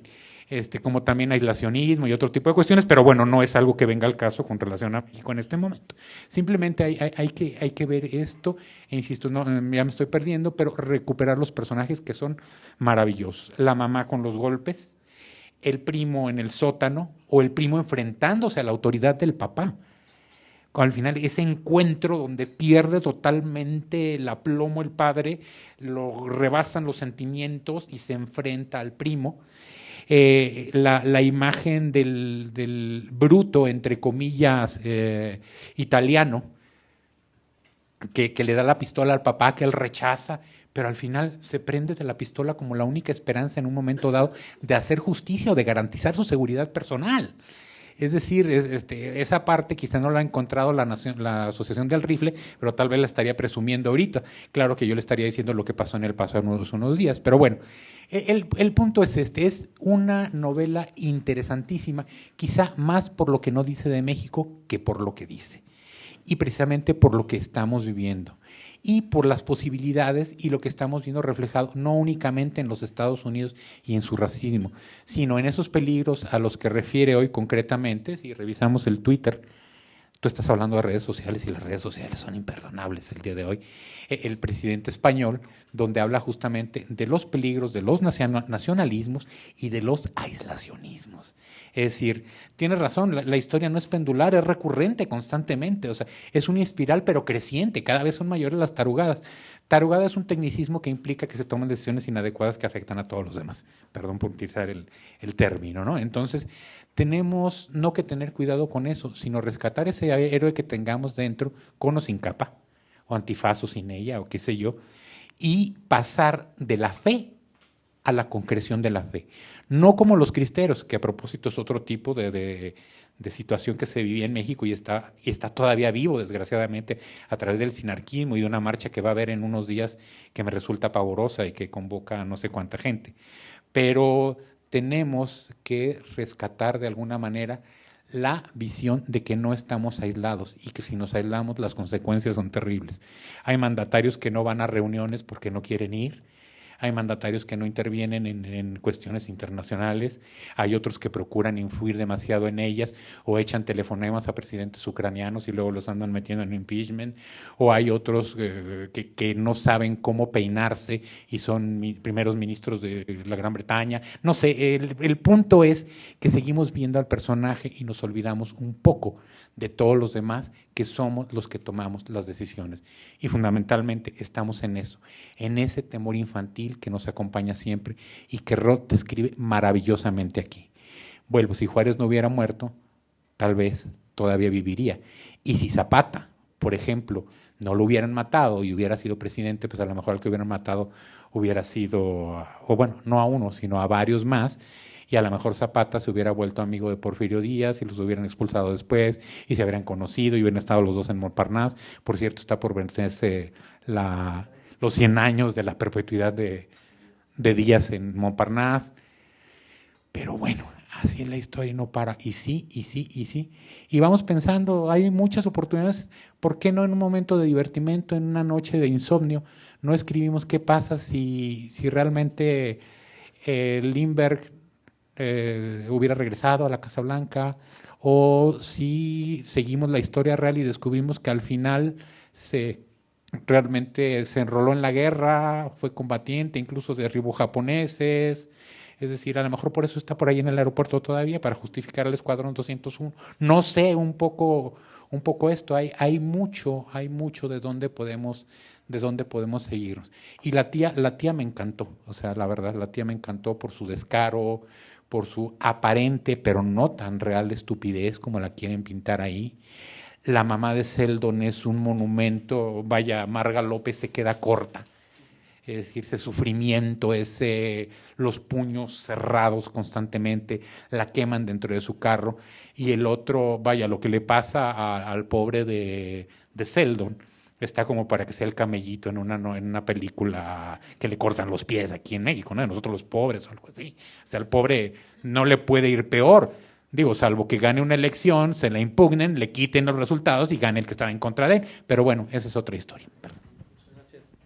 Muchas gracias, magistrado. A mí me hizo recordar, por ejemplo, ya que lo comentabas, la obra de Juan Alberto Cedillo, que se llama Los nazis en México, que cuenta todo el programa. Deberían de hacer una película sobre eso, de cómo las operaciones nazis pues se realizaban en México, y Hilda Kruger es un papel estelar. Bueno, sin más, Santiago, para no decir algo que no. Para no. Ok, gracias. Bueno, ya hablando de los personajes, coincido con la parte de que Herman es todo el estoicismo estadounidense, toda la personificación de su estatua de la libertad, aunque se la regalaron los franceses. toda esta cuestión del American Way of Life, que le conocemos, se representa a la perfección en él. Y escuchando al magistrado hablar sobre la cicatriz, yo diría que esa parte de la cicatriz, yéndonos un poquito a lo simbólico, es demostrar esa imperfección que ellos llegan a tener. Los estadounidenses, a mi gusto, no son para nada autocríticos. Siempre se han pintado como ese adalid con respecto a la democracia, la libertad, y vamos a liberar el mundo de la opresión, cuando en cierta forma ellos son los que lo oprimen la mayor parte del tiempo. Pero con el personaje que yo me quedaría es con el que, quizá vinculándolo ya un poquito a la materia, representa al electorado, Sandy, el hermano. Porque pasamos de un muchacho que era alguien tranquilo a un pintor, que es como lo empiezan manejando, a alguien influenciable por las circunstancias, alguien que se impresiona por el héroe que salva a Estados Unidos de meterse en la guerra y se vuelve un estandarte de lo que el presidente Lindbergh quiere para los judíos, a alguien que se aburre después de que pasa el tiempo, se le pasa el capricho y se empieza a fijar en las muchachitas. Así es el electorado a veces. Está con la corriente conforme lo va impresionando. Y esto lo saco a colación de lo que mencionaba aquí la doctora Andrea sobre la comunicación, sobre cómo los medios moldean el pensamiento de las personas. Y no es que sea una cuestión mala, porque al final de cuentas el tema precisamente de la Feria de Libros es esta construcción de la sociedad del conocimiento. Vivimos en un mundo en el que nos jactamos de decir que somos la época de la sociedad del conocimiento, de la información. Entonces, siento que Sandy es el personaje que mayor representa esto, la forma en cómo como electorado y como ciudadanía que se va construyendo va cambiando conforme a las olas. La tía también me encanta, es un personaje que tiene mucha enseñanza y es toda la contraposición del American Way of Life, pero a la vez no, porque la pintan hasta cierto punto con un aire oportunista, pero es porque, recordando también, aparte de la filosofía, pues los seres humanos, algunos han dicho que somos malos por naturaleza, que nuestra esencia es ser crueles o recordando un poquito a Maquiavelo, esa disyuntiva entre ser amado y ser temido, pues unos que sale mejor ser temido. Entonces, ella representa también esa parte que muchas personas se niegan a reconocer, de que a veces estamos más proclives a aceptar cierto mal para que nos vaya bien. Esto me recuerda al magistrado Abante, estuvo en Tabasco hace poco en una conferencia que nos dio y habló sobre un experimento sobre un pueblo. Y en un pueblito, si todo el mundo fuera feliz, a costa de que una persona estuviera encerrada en un sótano todo el tiempo. Y el pueblo te va a decir que se quede encerrado porque todos van a ser felices. Si lo ponemos en el contexto del libro, de la novela, pues Estados Unidos prefiere que se derrumbe todo el mundo afuera y ellos mantener su paz. Si lo ponemos en el contexto actual, estamos en un México que se quiere o se está aislando hablando de política exterior porque prefieren combatir lo que está mal dentro, pero recordando otra vez que estamos en este mundo globalizado, ya esos intentos de aislacionismo ya se ven rebasados por la realidad. Tan se ven rebasados por la realidad que el impeachment es porque un primer ministro de un país en Europa está teniendo injerencia en un proceso estadounidense al cual ya se le acusó de que también fue perturbado por un gobierno ruso. Entonces ya no estamos en época de aislacionismo. Y esto, poniéndolo en el contexto de la novela, pues vemos que la justificación que la verdad coincido aquí con el maestro de que efectivamente ya al final la resolución de los problemas se me hace muy, muy blanda, porque te pintan todo este momento de caos, de destrucción, de que se va a acabar el mundo y Lindbergh desaparece y su esposa es la que aparece, se escapa del manicomio y aparece para resolver todo en 5 páginas y es poco satisfactorio esa parte, pero a la vez me gustó el hecho de que la historia en esa parte empieza a recaer mucho sobre las mujeres. Aunque es una justificación muy blanda, una mujer es la que llama a todo el mundo a rebelarse en contra del déspota presidente en funciones.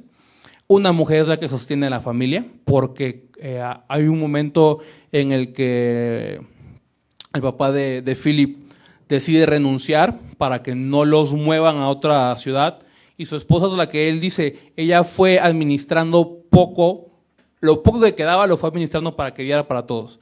Ella fue la que rescata a su hermana a pesar de que la corre, la rescata a final de cuentas, la que se preocupa para que Seldon, invocado en Kentucky, no le pase nada.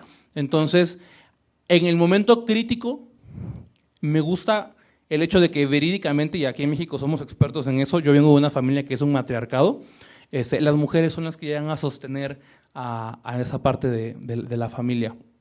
Entonces, esa parte del rol de la mujer sí me gusta cómo lo retrata, porque tampoco ha cambiado mucho.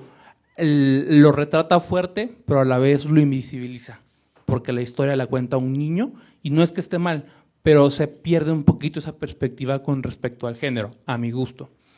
Pero retomando el inicio de la intervención, el personaje con el que yo me quedaría es con Sandy. También es un personaje que siento que lo construye muy bien, y es quizá al que yo me preguntaría, bueno, y ya cuando se calmó todo y regresó a la normalidad, ¿qué pasó con él? ¿Qué pasó con ese muchacho que aspiraba y defendía las políticas aislacionistas, ya cuando el mundo siguió avanzando?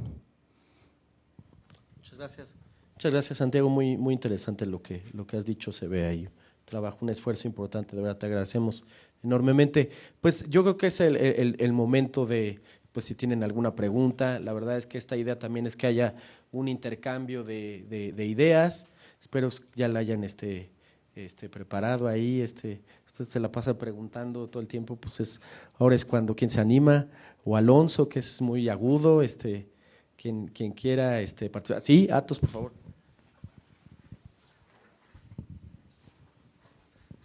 Muchas gracias, maestro Arturo, a ti, a todos los panelistas. Escuchándolos, pues yo en lo particular no he leído la novela, ya me generaron interés en ello, pero entiendo que quizás el tema central lo podríamos entender como el racismo y la discriminación. Y yo pensaba en si no debemos también de reconocer que en México, lo señalaba un poco, pues tampoco somos inmunes al virus del racismo. Tenemos en este momento un gobierno que pasó parte de su campaña en un antagonismo, ¿no? O eres chairo o eres fifí. Que ahora que está ocupando el gobierno, pues parece que sigue existiendo esta división, ¿no? Lo peor que uno puede ser es neoliberal, la directora del CONACYT diciendo que pues, la ciencia no va a apoyar a los neoliberales, por ejemplo, ¿no? El trato que damos, se comentaba también, a personas centroamericanas, a los migrantes en concreto, ¿no? Que vienen en estas caravanas, tienen como destino final Estados Unidos, y ahora vemos municipios enteros que dicen, bueno, vamos a rechazarlos, vamos a llamar a la policía, hay que encarcelarlos, etcétera. Entonces, quisiera quizás poner un poco en la mesa si en México no está bien en este momento siguiendo esta corriente nacionalista, aislacionista, se comentaba también, de discriminación, y cómo podemos desde este momento irnos inoculando, irnos protegiendo para no llegar a estos extremos, ¿no? Cierto, no tenemos un presidente que sea quizás tan abiertamente racista, pero sí me quedaba mucho la impresión, el comentario que hacía el magistrado, ¿no? Cómo nos dirigimos también a la comunidad judía en México, cómo nos dirigimos también a indígenas, cómo nos dirigimos incluso a personas que desempeñan ciertas profesiones, ¿no? Entonces, ¿qué mecanismos podríamos tener? ¿Cómo nos podemos también desde este momento irnos inoculando, irnos protegiendo? Porque pues, las elecciones no paran y parece que el discurso de odio y el discurso del enemigo vende. Muchas gracias. ¿Sí? ¿Alguien más? ¿Alguien quiere...? Bueno, ahí me gustaría comentar para generar un poco también de que estas encuestas de que, ya no digo del gobierno, a los mexicanos les preguntan, oiga, ¿usted está de acuerdo que se les ayuda a los centroamericanos? Y no recuerdo las cifras, pero el alto porcentaje dice que no. Y es el mismo discurso que criticamos de allá arriba, de que no, pues nos roban nuestro empleo, si aquí también somos pobres, pues deberíamos de…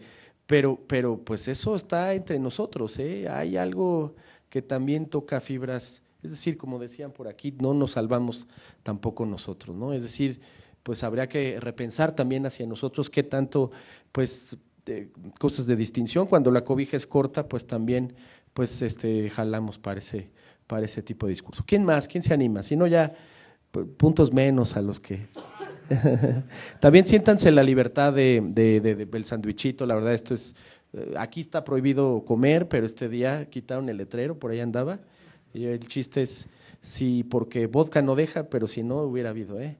Bueno, no sé si… ¿Quién? ¿Nadie? ¿Nadie? ¿Ustedes? ¿Nadie más? Una vez, no se peleen. Bueno, si no hacemos pues un poco una ronda final de cosas que quieran agregar. Y yo un poco me gustaría también aprovechar para preguntarles algo que yo quiero preguntarles, porque hay una razón en específica de cada uno de ustedes. Y a ti, Carlos, me gustaría preguntarte, pues tú que has estudiado tanto el tema literatura y derecho, ¿sí crees que es un camino? ¿Crees que es algo inexplorado, que debimos de haberlo agotado más, un poco como tú lo has hecho en tus clases en diferentes momentos? Es decir, ¿podemos echar más mano o realmente es una cosa más bien lúdica, más bien complementaria?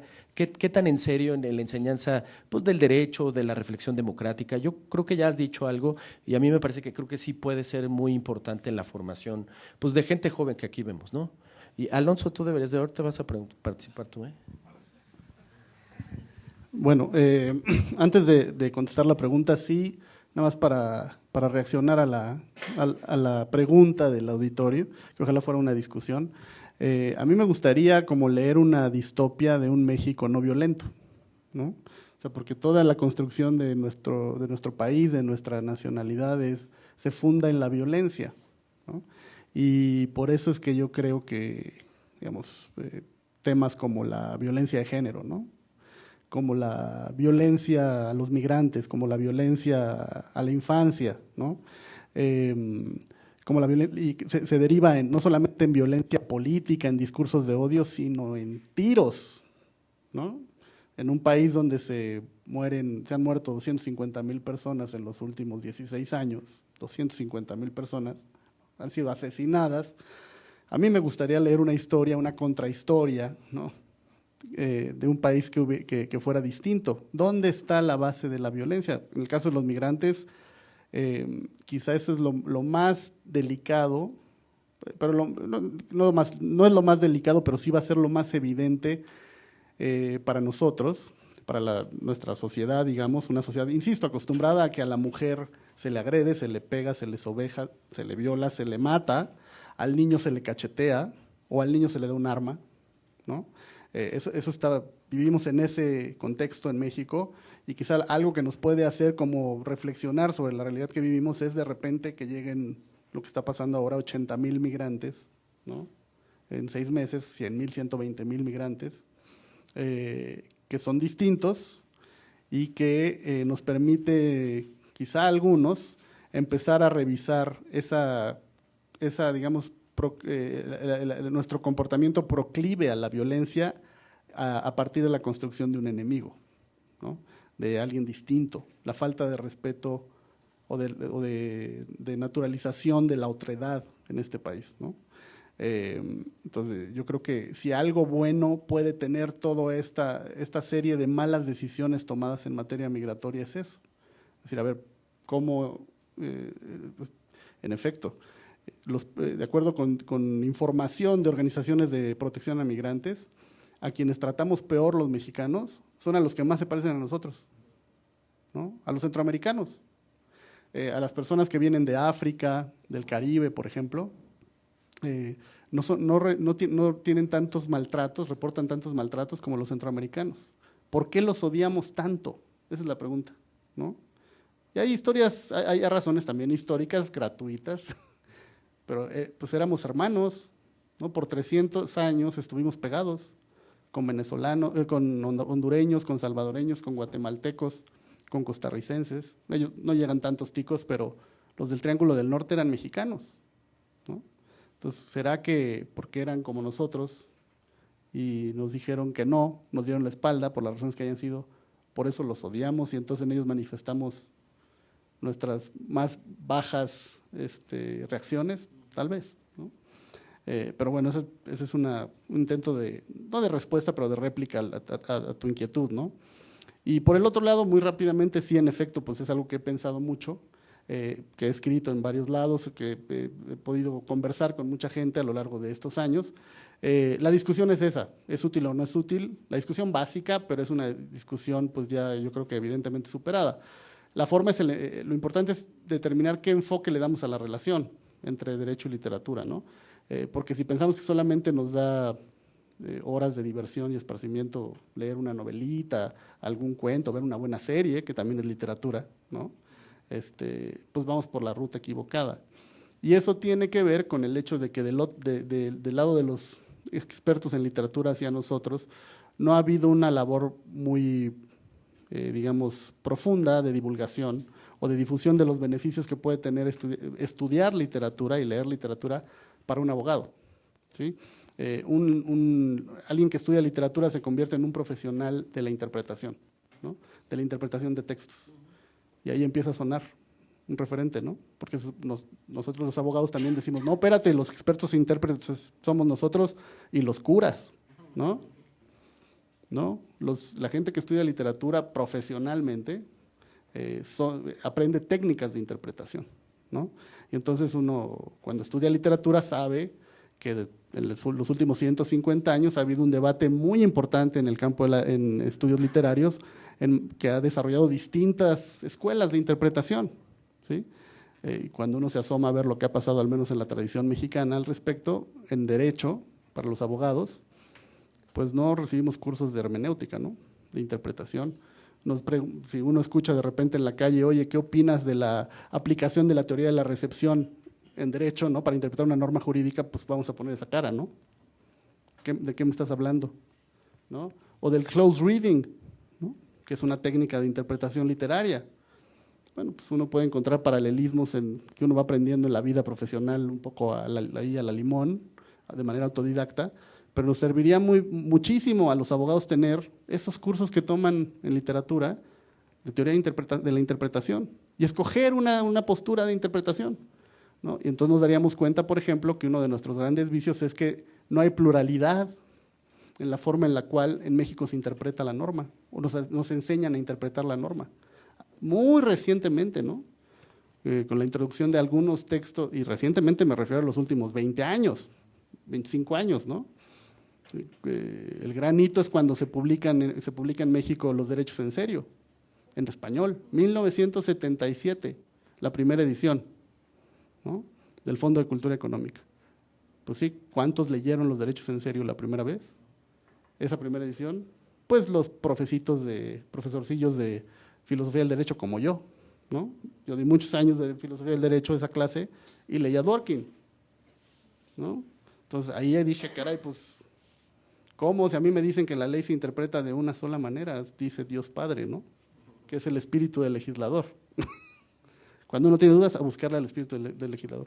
Eso nos lo hubiéramos ahorrado, o tendríamos ventanas de discernimiento distintas si nos dieran un curso, al menos un curso optativo, ¿no? De teoría de interpretación, ¿no? Yo soy formalista, yo soy estructuralista, ¿no? Yo le voy a la teoría de la recepción, yo a la aproximación psicológica, ¿no? Son todas las escuelas que se han desarrollado para leer una novela, ¿no? Y uno cuando lee una novela profesionalmente, que si el cronotopo y no sé qué, y los personajes y el arco del personaje y todo eso, pues uno lo hace ya desde una postura hermenéutica y se pelea con otras escuelas. Eso enriquece una disciplina y una forma de entender el mundo, ¿no? Sí, muchas gracias. Bueno, ahora le quiero preguntar algo a Andrea, dado que estás recién llegada todavía con acento gaélico, no es cierto. Pues ¿cómo fue, digamos, cómo puede ser tu experiencia, digo, una condición, pues con muchas posibilidades como estudiante, pero alguien que pasa un rato allá y con lo que pasaba en Inglaterra, ¿cuál era tu percepción? Porque finalmente haces vida, estás un rato, trabajaste allá, pues te encuentras que donde compras el pan pues es un hindú o no sé qué tan plural sea Escocia como Inglaterra, pero es decir, su posición en relación a Reino Unido, es decir, ¿qué tanto puedes de lo vivencial, ya no de lo que hayas leído, sino una postura más más bien personal, ¿a ti qué sentimiento, qué reacción te daba pues esta situación tan reciente y con cambios muy particulares en Reino Unido, ¿no? Wow. Primero que es una sociedad muy incluyente. Al final del caso están ya acostumbrados a convivir con un sinfín de culturas que de verdad como mexicano a veces llega a ser un shock. O sea, sí sabemos que existen, ¿no? Pero no es lo mismo llegar y toparte con un grupo de griegos y al lado ya tienes a los indios y de repente volteas y estás con los escoceses que si bien hablan inglés no les entiendes nada al principio y cómo van interactuando, la verdad es que te das cuenta de, yo me consideraba, en lo personal me consideraba una persona muy abierta, como muy relajada en muchos aspectos y cuando llegué allá me di cuenta que no, y yo creo que muchas de las personas que han tenido la oportunidad de vivir fuera y en especial en Europa te das cuenta que México es chiquitito y que la diversidad que tenemos en realidad no es tan amplia y que no tienes la cabeza tan abierta como crees que la tienes y toparte con una experiencia así que sea de paso y siempre le voy a dar crédito, yo me fui gracias al CONACYT, entonces vivir esa experiencia y poder desarrollarme allá, ¿no? Seguir estudiando y trabajar es otra cosa. Vivir el Brexit era un poco esto del niño con miedo, ¿no? Porque vivían con miedo. Me tocó ver que llegaban a los supermercados a agarrar latas al más no poder para almacenarlas en casa porque no sabían si dentro de, me tocaron 3 cambios de fechas, ¿no? del Brexit y no sabían si para ese entonces todos los suministros iban a aumentar a tal grado que no iban a poder vivir, ¿no? Y también enfrentarte con cosas que no estamos tan acostumbrados, como ver gente, o sea, joven, que bien podías ver un día en la universidad y al otro día estaban en la calle con su colchón. Entonces, cosa que aquí, si bien tenemos o enfrentamos otro tipo de dificultades, pues no es algo lo que estés tan familiarizado, ¿no? O si bien ya empezamos a tener ahí vivimos con la violencia constante de vas caminando y estás temblando de que no te vayan a asaltar, pues allá estás temblando de que a lo mejor tu amigo europeo pues no vaya a haberse suicidado, ¿no? Porque están viviendo con otro tipo de psicosis y otro tipo de ideas que tú no alcanzas a ver, ¿no? O sea, hay un mercado en el que aquí a lo mejor decimos es que no hay trabajo y ya te dicen, sí hay trabajo, pero necesitas tener 3 maestrías y para pagar 3 maestrías, o sea, empieza a vender un riñón, ¿no? Entonces, yo creo que me quedaría con eso, que dentro de todo son sociedades mucho más abiertas, que en el caso específico de Escocia, por cómo se dio toda su historia y demás, pues sí son una sociedad que de cierta manera se siente un poco, o que en algún punto se siente un poco aplastada por Inglaterra, ¿no? Y que han encontrado las formas de sacar la cabeza y también de estar peleando. O sea, el claro ejemplo es que la mayoría de la población escocesa estaba en contra del Brexit, ¿no? Entonces estaban sufriendo consecuencias de algo que ni siquiera pudieron decidir y que, bueno, ¿no? Ahí están. El procedimiento que tiene Boris Johnson ahorita empezó en Escocia, al final del caso, ¿no? Porque son claros opositores del Brexit y se quieren deshacer de eso. O sea, ya van, están intentando ir por el segundo referéndum para independizarse, porque de verdad ya es una situación con la que ellos no pueden. Entonces, creo que la percepción que yo tuve, a diferencia de personas que han vivido en Inglaterra, es una sociedad mucho más abierta, muy apapachona, en eso sí lo puedo decir, te reciben muy bien porque están acostumbrados a recibir gente de todos lados, o sea, de verdad de todos lados, y darte cuenta de eso, que por más que creamos que como mexicanos sí somos muy buenos para ser abiertos, para hacer reír a la gente, somos muy simpatiquillos y todo, pero en cuanto a la manera de, yo creo que, o la manera de comportarnos, somos muy cerrados todavía porque no hemos tenido esa oportunidad de convivir con tantas culturas diferentes, con tantas ideas tan diferentes, o sea, incluso comidas, ¿no? O sea, creo que el mexicano que está 1 semana y media en Estados Unidos regresa llorando por tacos y salsa, ¿no? Entonces creo que eso es yo lo que me llevaría, a abrir un poquito más la cabeza y aceptar más, ¿no? Y más con esto que tenemos de los migrantes, ¿por qué no? Es una muy buena oportunidad para empezar a aceptar y abrir más. Muchas gracias, Andrea. Muy interesante. Pues es buen momento para que Alonso haga una pregunta y se arme aquí el debate, el que quieras. Bueno, yo me había mantenido así para no levantar polémica ni nada, porque es lo que está buscando mi amigo. No, yo sé que no. Bueno, cuando mencionaste al cronotopo, es un concepto que desarrolló Mikhail Bakhtin, o bueno, no él, pero él lo lleva a la literatura, y habla de la construcción de los espacios-tiempos, y eso se ha adaptado para los estudios sociales. Hay trabajos que hablan del cronotopo y que dicen, bueno, un lugar en específico, un lugar físico, es también construido por las prácticas que en él ocurren y a la vez es depositario de la historia, no de una historia, sino de las historias, digamos, de varios estratos históricos que convergen en un momento dado, pero ese espacio, además, ese espacio-tiempo es disputado por diversos grupos, digamos, sociales, políticos, y cada uno de ellos tiene como una narrativa o una narración respecto de ese lugar, y esa narración también está espacio-temporalizada, ¿no? Es decir, yo ocupo un lugar en el espacio-tiempo y conforme a eso elaboro mi narración de ese lugar, y esa narración es lo que le da sentido a ese espacio físico, digámoslo de alguna manera.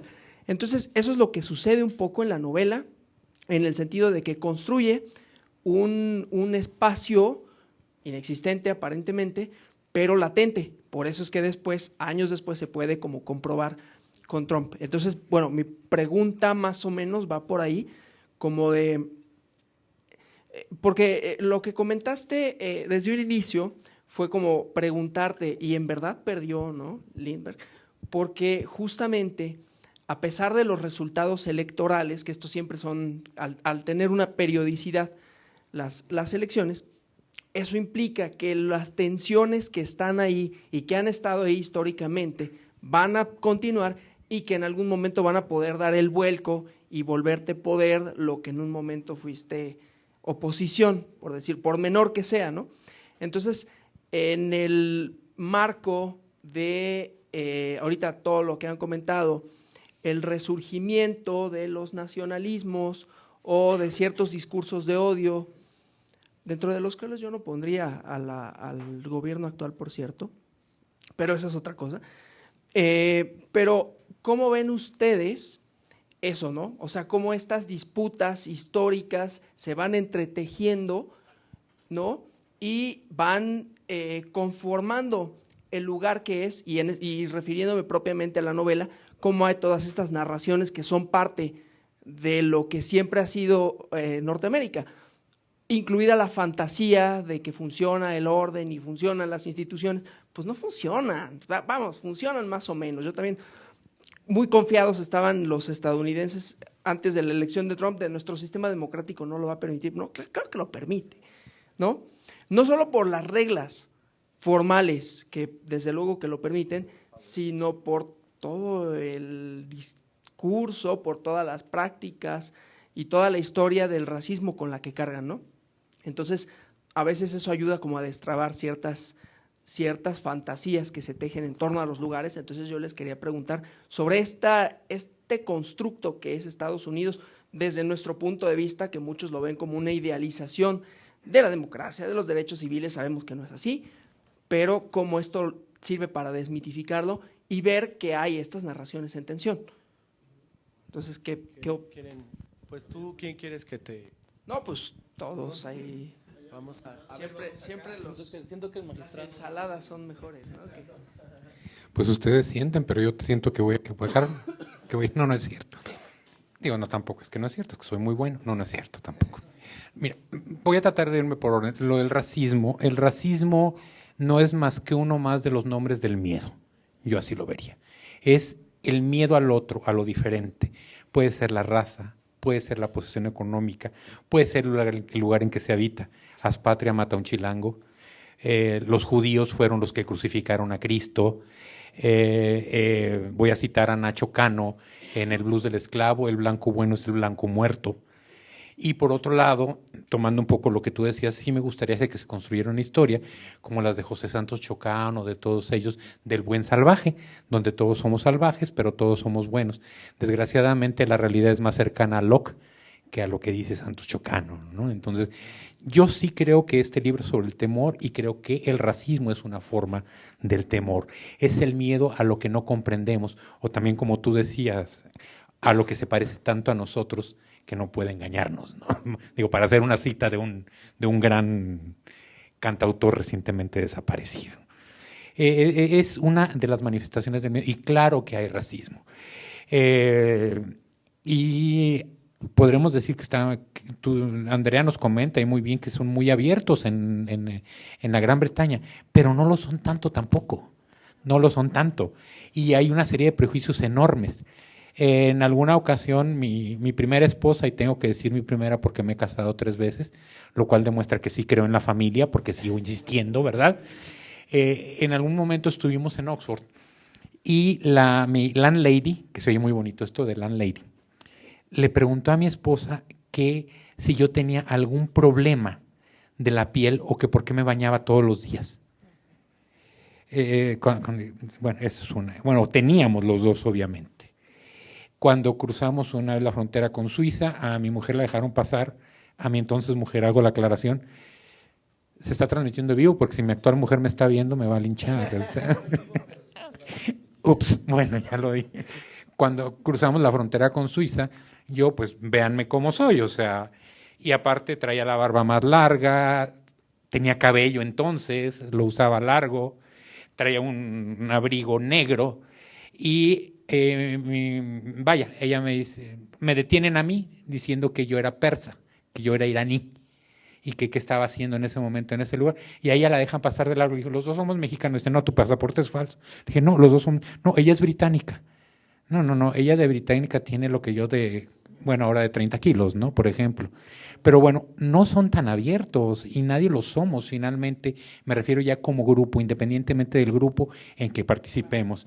Él dice, por ejemplo, no, es que no hay fifís, ¿no? Y que el gobierno actual es bueno. Otros dicen que es mi interpretación y estamos hablando de interpretaciones. Yo tampoco estoy diciendo que sea bueno o que no sea bueno, no estoy poniendo algo antípodas ni fijando nada por el estilo. Bueno, ya te atreviste, ya entre bromas y veras. Bueno, un poco es esto, me quedo con eso. El racismo es una manifestación del miedo y el miedo es una manifestación de lo que no entendemos, es el etos, es lo otro. Y si acabamos con todos nuestros pleitos aquí en la Tierra, nos vamos afuera y los enemigos son los extraterrestres y van a invadirnos. Y si no, pregúntenle a Orson Welles cuando hizo su transmisión, ¿no? También. Salvo ahora que en Ad Astra nos dicen que no existen los extraterrestres, lo cual, bueno, obviamente le debe haber roto el corazón a Jaime Maussan. A mí me tranquiliza un poco porque es lo que yo pienso, pero bueno, esa es otra historia. Tú hablas de los cronotopos y todo, sí, hay que pensarlo y cada quien nos construimos los que queremos y colocamos creamos nuestra propia dimensión cronológica y en ella situamos también lo que queremos poner. Y luego Einstein nos diría, pero no se puede jugar a los dados, o Dios no juega a los dados. Pero luego viene la teoría de la física cuántica y dice que no nomás a los dados, sino a la ruleta o lo que se te pegue a la gana. Bueno, entonces ahí nada más hay que tomar en cuenta una cosa, Einstein era judío. No te creas, es un poco jugando con esto mismo, ¿no? Bien, nada más quiero recuperar algo importante, ya puntitos muy específicos que no quiero dejar ir. A propósito de lo que comentaba Andrea, de que si acaban con un colchón en la calle, de que si los jóvenes están desesperados, pues sí están desesperados y son muy críticos, pero a la hora de votar no van. O sea, están en las redes sociales, están en las calles, están en la ONU, pero no están en las urnas. Y en las urnas sigue votando la gente como yo, los viejitos, como ustedes, los jóvenes con conciencia como Andrea, por supuesto, pero aguas, o sea, no es solamente la crítica, es la acción la que hace mucha falta. Y uno de esos ejemplos maravillosos es el Brexit, justamente. Los que estaban a favor de continuar en la Unión Europea eran los jóvenes, pero fueron los que no fueron a votar. Entonces, cuidado con eso un poco. Y Yo recurro todavía a lo antiguito, no tenía más papel a la mano, así que, hijo, ya me descubrí que como Subway. Terminaría diciendo también que algo que olvidé mencionar, pero es delicioso. Yo soy hijo de un padre. Ah, qué novedad, ¿verdad? Todos lo hacemos. Lo hacemos. Lo piensemos. Estoy jugando, vean. Todos lo somos, pero mi padre nació en 1922, o sea, unos 10 años antes que el propio Roth. Y hay muchas cosas que se comparten y mucha gente que vivió situaciones similares en esa época. E incluso la forma de ver al ejército. A lo mejor, y desgraciadamente en México había un espíritu filo-alemán muy fuerte, ¿eh? Hay que reconocerlo, muy fuerte. Pero la manera en la que se vivía entonces también se rescata deliciosamente en el libro. Hablo, por ejemplo, cuando se refiere a los lápices de Alvin. No es Alvin, es de Sandy, los Ticonderoga. O cuando habla de la Bristol Myers y la pasta Ipanema. Ipana. Digo, ustedes ni la recuerdan, y yo tampoco me acordaba hasta que leí la novela, y allá como que empezó algo a crujir dentro de mi cerebro y se resbaló del estante del baño hasta golpear por mi oreja y salir ante mis ojos un tubo de pasta Ipana. O vaya, hay de pronto esos recuerdos que se filtran y que están ahí. O Anaconda, que yo recuerdo. Si ustedes leyeron Las Venas Abiertas de América Latina, es explotadora de cobre en Perú, también estaba en México, aquí se llamaba Anaconda Nacional, pero habla justamente también de la explotación y del uso del cobre. Una serie de cuestiones que ya me cayó el micrófono. Bien, es simplemente para recordar eso. Otro punto más, el conspiracionismo es delicioso y las historias sobre eso también, sean serias o no, y si no basta con leer La Guerra Secreta en México de Katz, y la intervención alemana justamente durante la época de Porfirio Díaz y hacia la Primera Guerra Mundial.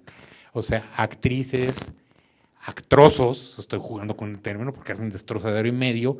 Bueno, cuidado con, no cuidado, siempre vamos a tener conspiracionismo, siempre va a haber alguien haciendo complot. Se le quita la T cuando se habla en cierto idioma de cierto, bueno, es una historia regional a propósito de, no es cierto. Bueno, no es, pero sí. Y finalmente quiero decir algo de la historia. Bueno, ya. Es por lo que voy a decir que el micrófono se me va.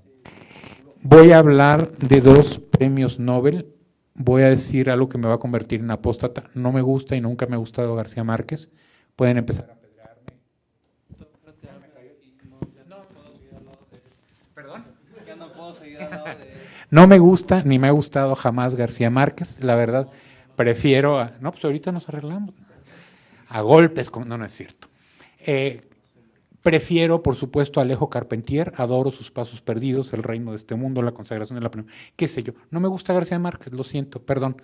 O sea, no. Alguien de Aracataca que luego pide otra serie de cosas, pero esa es otra historia. Pero hay una frase maravillosa de él, que es que la historia, cerrándola, la historia no es lo que fue, sino lo que contamos. Y esa es la verdad, la historia es una ficción también. Nunca ocurrió lo que decimos que ocurrió, porque lo estamos diciendo desde una perspectiva o con los datos que nos dio alguien, o de acuerdo a las fuentes a las que acudimos, o decimos que la historia comienza en los griegos cuando la historia tiene 1000 comienzos o millones de comienzos. Lo que sí encontramos, por ejemplo, en la Ilíada de la Odisea, es que todo empieza en pleitos, como Aquiles, y todo empieza por culpa de las mujeres. No se crean. Ni creo en la culpa, porque es una palabra que me suena a fe y la fe no tiene nada que ver aquí. Hablo de responsabilidad y todos tenemos que ser responsables, pero la historia occidental, como diría Amin Malouf, todos somos hijos de Europa, sí empieza con violencia y está vinculada a las mujeres. Y no te preocupes, Santiago, todos venimos de un matriarcado, y algo maravilloso de la contradicción humana es que patria siempre va a ser femenina, pero feminismo siempre se va a decir en masculino. Entonces, bueno, o sea, esa es otra historia. No me apedren, no sin mujeres. Aquí está la prueba, Andrea, y me hubiera gustado escuchar también preguntas de algunas de las mujeres. Y cierro con un comentario de Octavio Paz, bueno, más bien con unas citas de Octavio Paz que me parece deliciosa. Dice Octavio Paz en el Nocturno de San Ildefonso: el muchacho que escribe por estas líneas es el hombre que las escribe. Bueno, el muchacho que caminó por Penn Station o que los conoció ustedes hoy será el mismo hombre, o ya viejito, que se acuerde de esto el resto de la vida, y eso lo agradezco. Y finalmente, en ese mismo Nocturno de San Ildefonso, Octavio Paz nos dice que la historia es el error. La verdad es algo más allá de los nombres y más acá de las fechas. Y es más probable que se encuentre en la literatura que en muchos libros de historia y en no pocas sentencias. Muchas gracias. Gracias, muchas gracias. Pues finalmente, sin mayor preámbulo, pues Santiago, si quieres aquí la contrarréplica, también buscamos el debate, de eso se trata. Me dolió lo de García Márquez. Me dolió lo de García Márquez.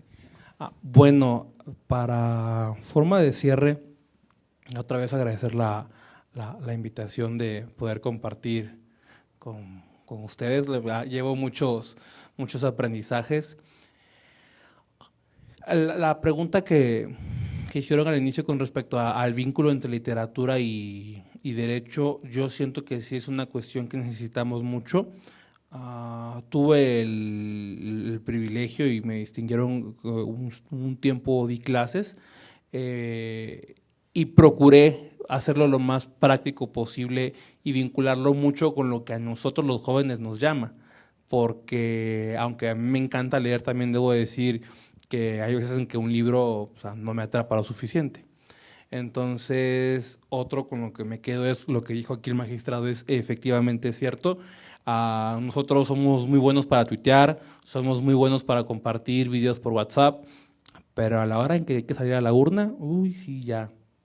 No solamente lo vieron en el Brexit, lo vieron en Colombia también. No, los colombianos, los jóvenes, no salieron a votar en el momento de su referéndum para los acuerdos de paz, y lo vieron en Estados Unidos, porque también tuvieron ese problema al momento en que ganó Trump.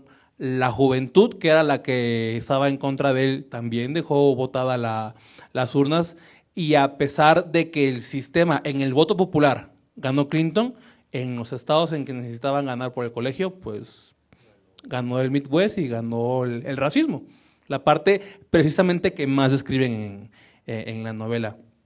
Entonces, ya a forma de cierre, yo me quedaría con el hecho de que a mí sí me encanta García Márquez, y respondiendo a lo que hablaban son respecto a lo cíclico, pues es una cuestión que pudo apostar hace a lo mejor 100 años con otra literatura, se hicieron las mismas preguntas con respecto al miedo, al racismo, al alcance de todo lo que se podía discutir, y puede que si seguimos aquí en 100 años y no nos extinguimos por el calentamiento global, se lo sigan haciendo.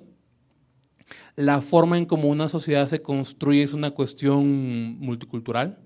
Aunque lleguemos a abrirnos a otras posibilidades, siempre vamos a estar en ese constante acecho de que lo que leímos no nos va a convencer y tiene que venir algo más, porque también somos incrédulos. Es una cuestión, yo digo que un poco de parte del ser humano, y esa incredulidad es la que más se refleja en la novela también. La parte de cómo los niños son tan inocentes, tan incrédulos, que ven todo de una perspectiva diferente.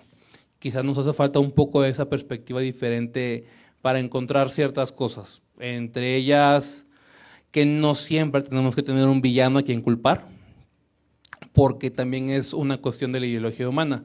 Necesitamos alguien a quien echar la culpa. El enemigo común ahorita somos nosotros, en el caso de Estados Unidos. Aquí en México es la corrupción y los que más tienen, aunque el discurso oficialmente no sea ese, indirectamente así se entiende. Y cuando uno acude a la masa de la comunicación social en redes, pues me alegra estar con alguien que tuvo no el privilegio, pero se esforzó para que el CONACYT la becara. Pero yo veo cuando hay respuestas a los doctorantes en el CONACYT de fuera y dicen que para qué se van afuera, pues repito, porque ya no basta con lo que hay en un país, sino tenemos que ir a otros lados, conocer más, regresar, porque así es como es la nueva dinámica. Ya no podemos estar aislados del mundo. Entonces, con respecto a lo que comentaban atrás. Y finalmente, aquellos que no la han leído, léanla. Es una novela que a mí el final no me encantó. La parte literaria al final no me encantó. Soy más de novela policíaca, esa parte sí la acepto. Me encanta la conspiración, ahí en esa parte sí yo me divierto mucho con la novela policíaca, pero es una novela que te deja mucha enseñanza con respecto a cómo la inocencia te puede llevar a grandes lugares, pero también te da grandes lecciones. Es con lo que yo me quedaría, a final de cuentas. Aunque sea una cuestión muy perversa, como es el desarrollo de la novela, desde un punto inocente hay cuestiones que nos pueden parecer insignificantes, pero que también nos ayudan a atravesar momentos muy difíciles. Es la forma en la que yo concluiría esa parte.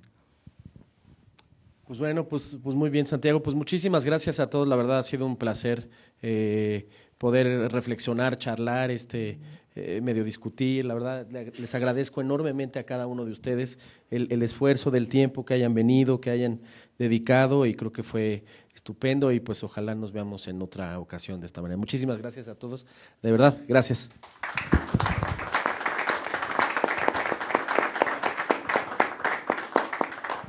Pues, y si quedan canapés, pues nos los echamos ahorita. Gracias.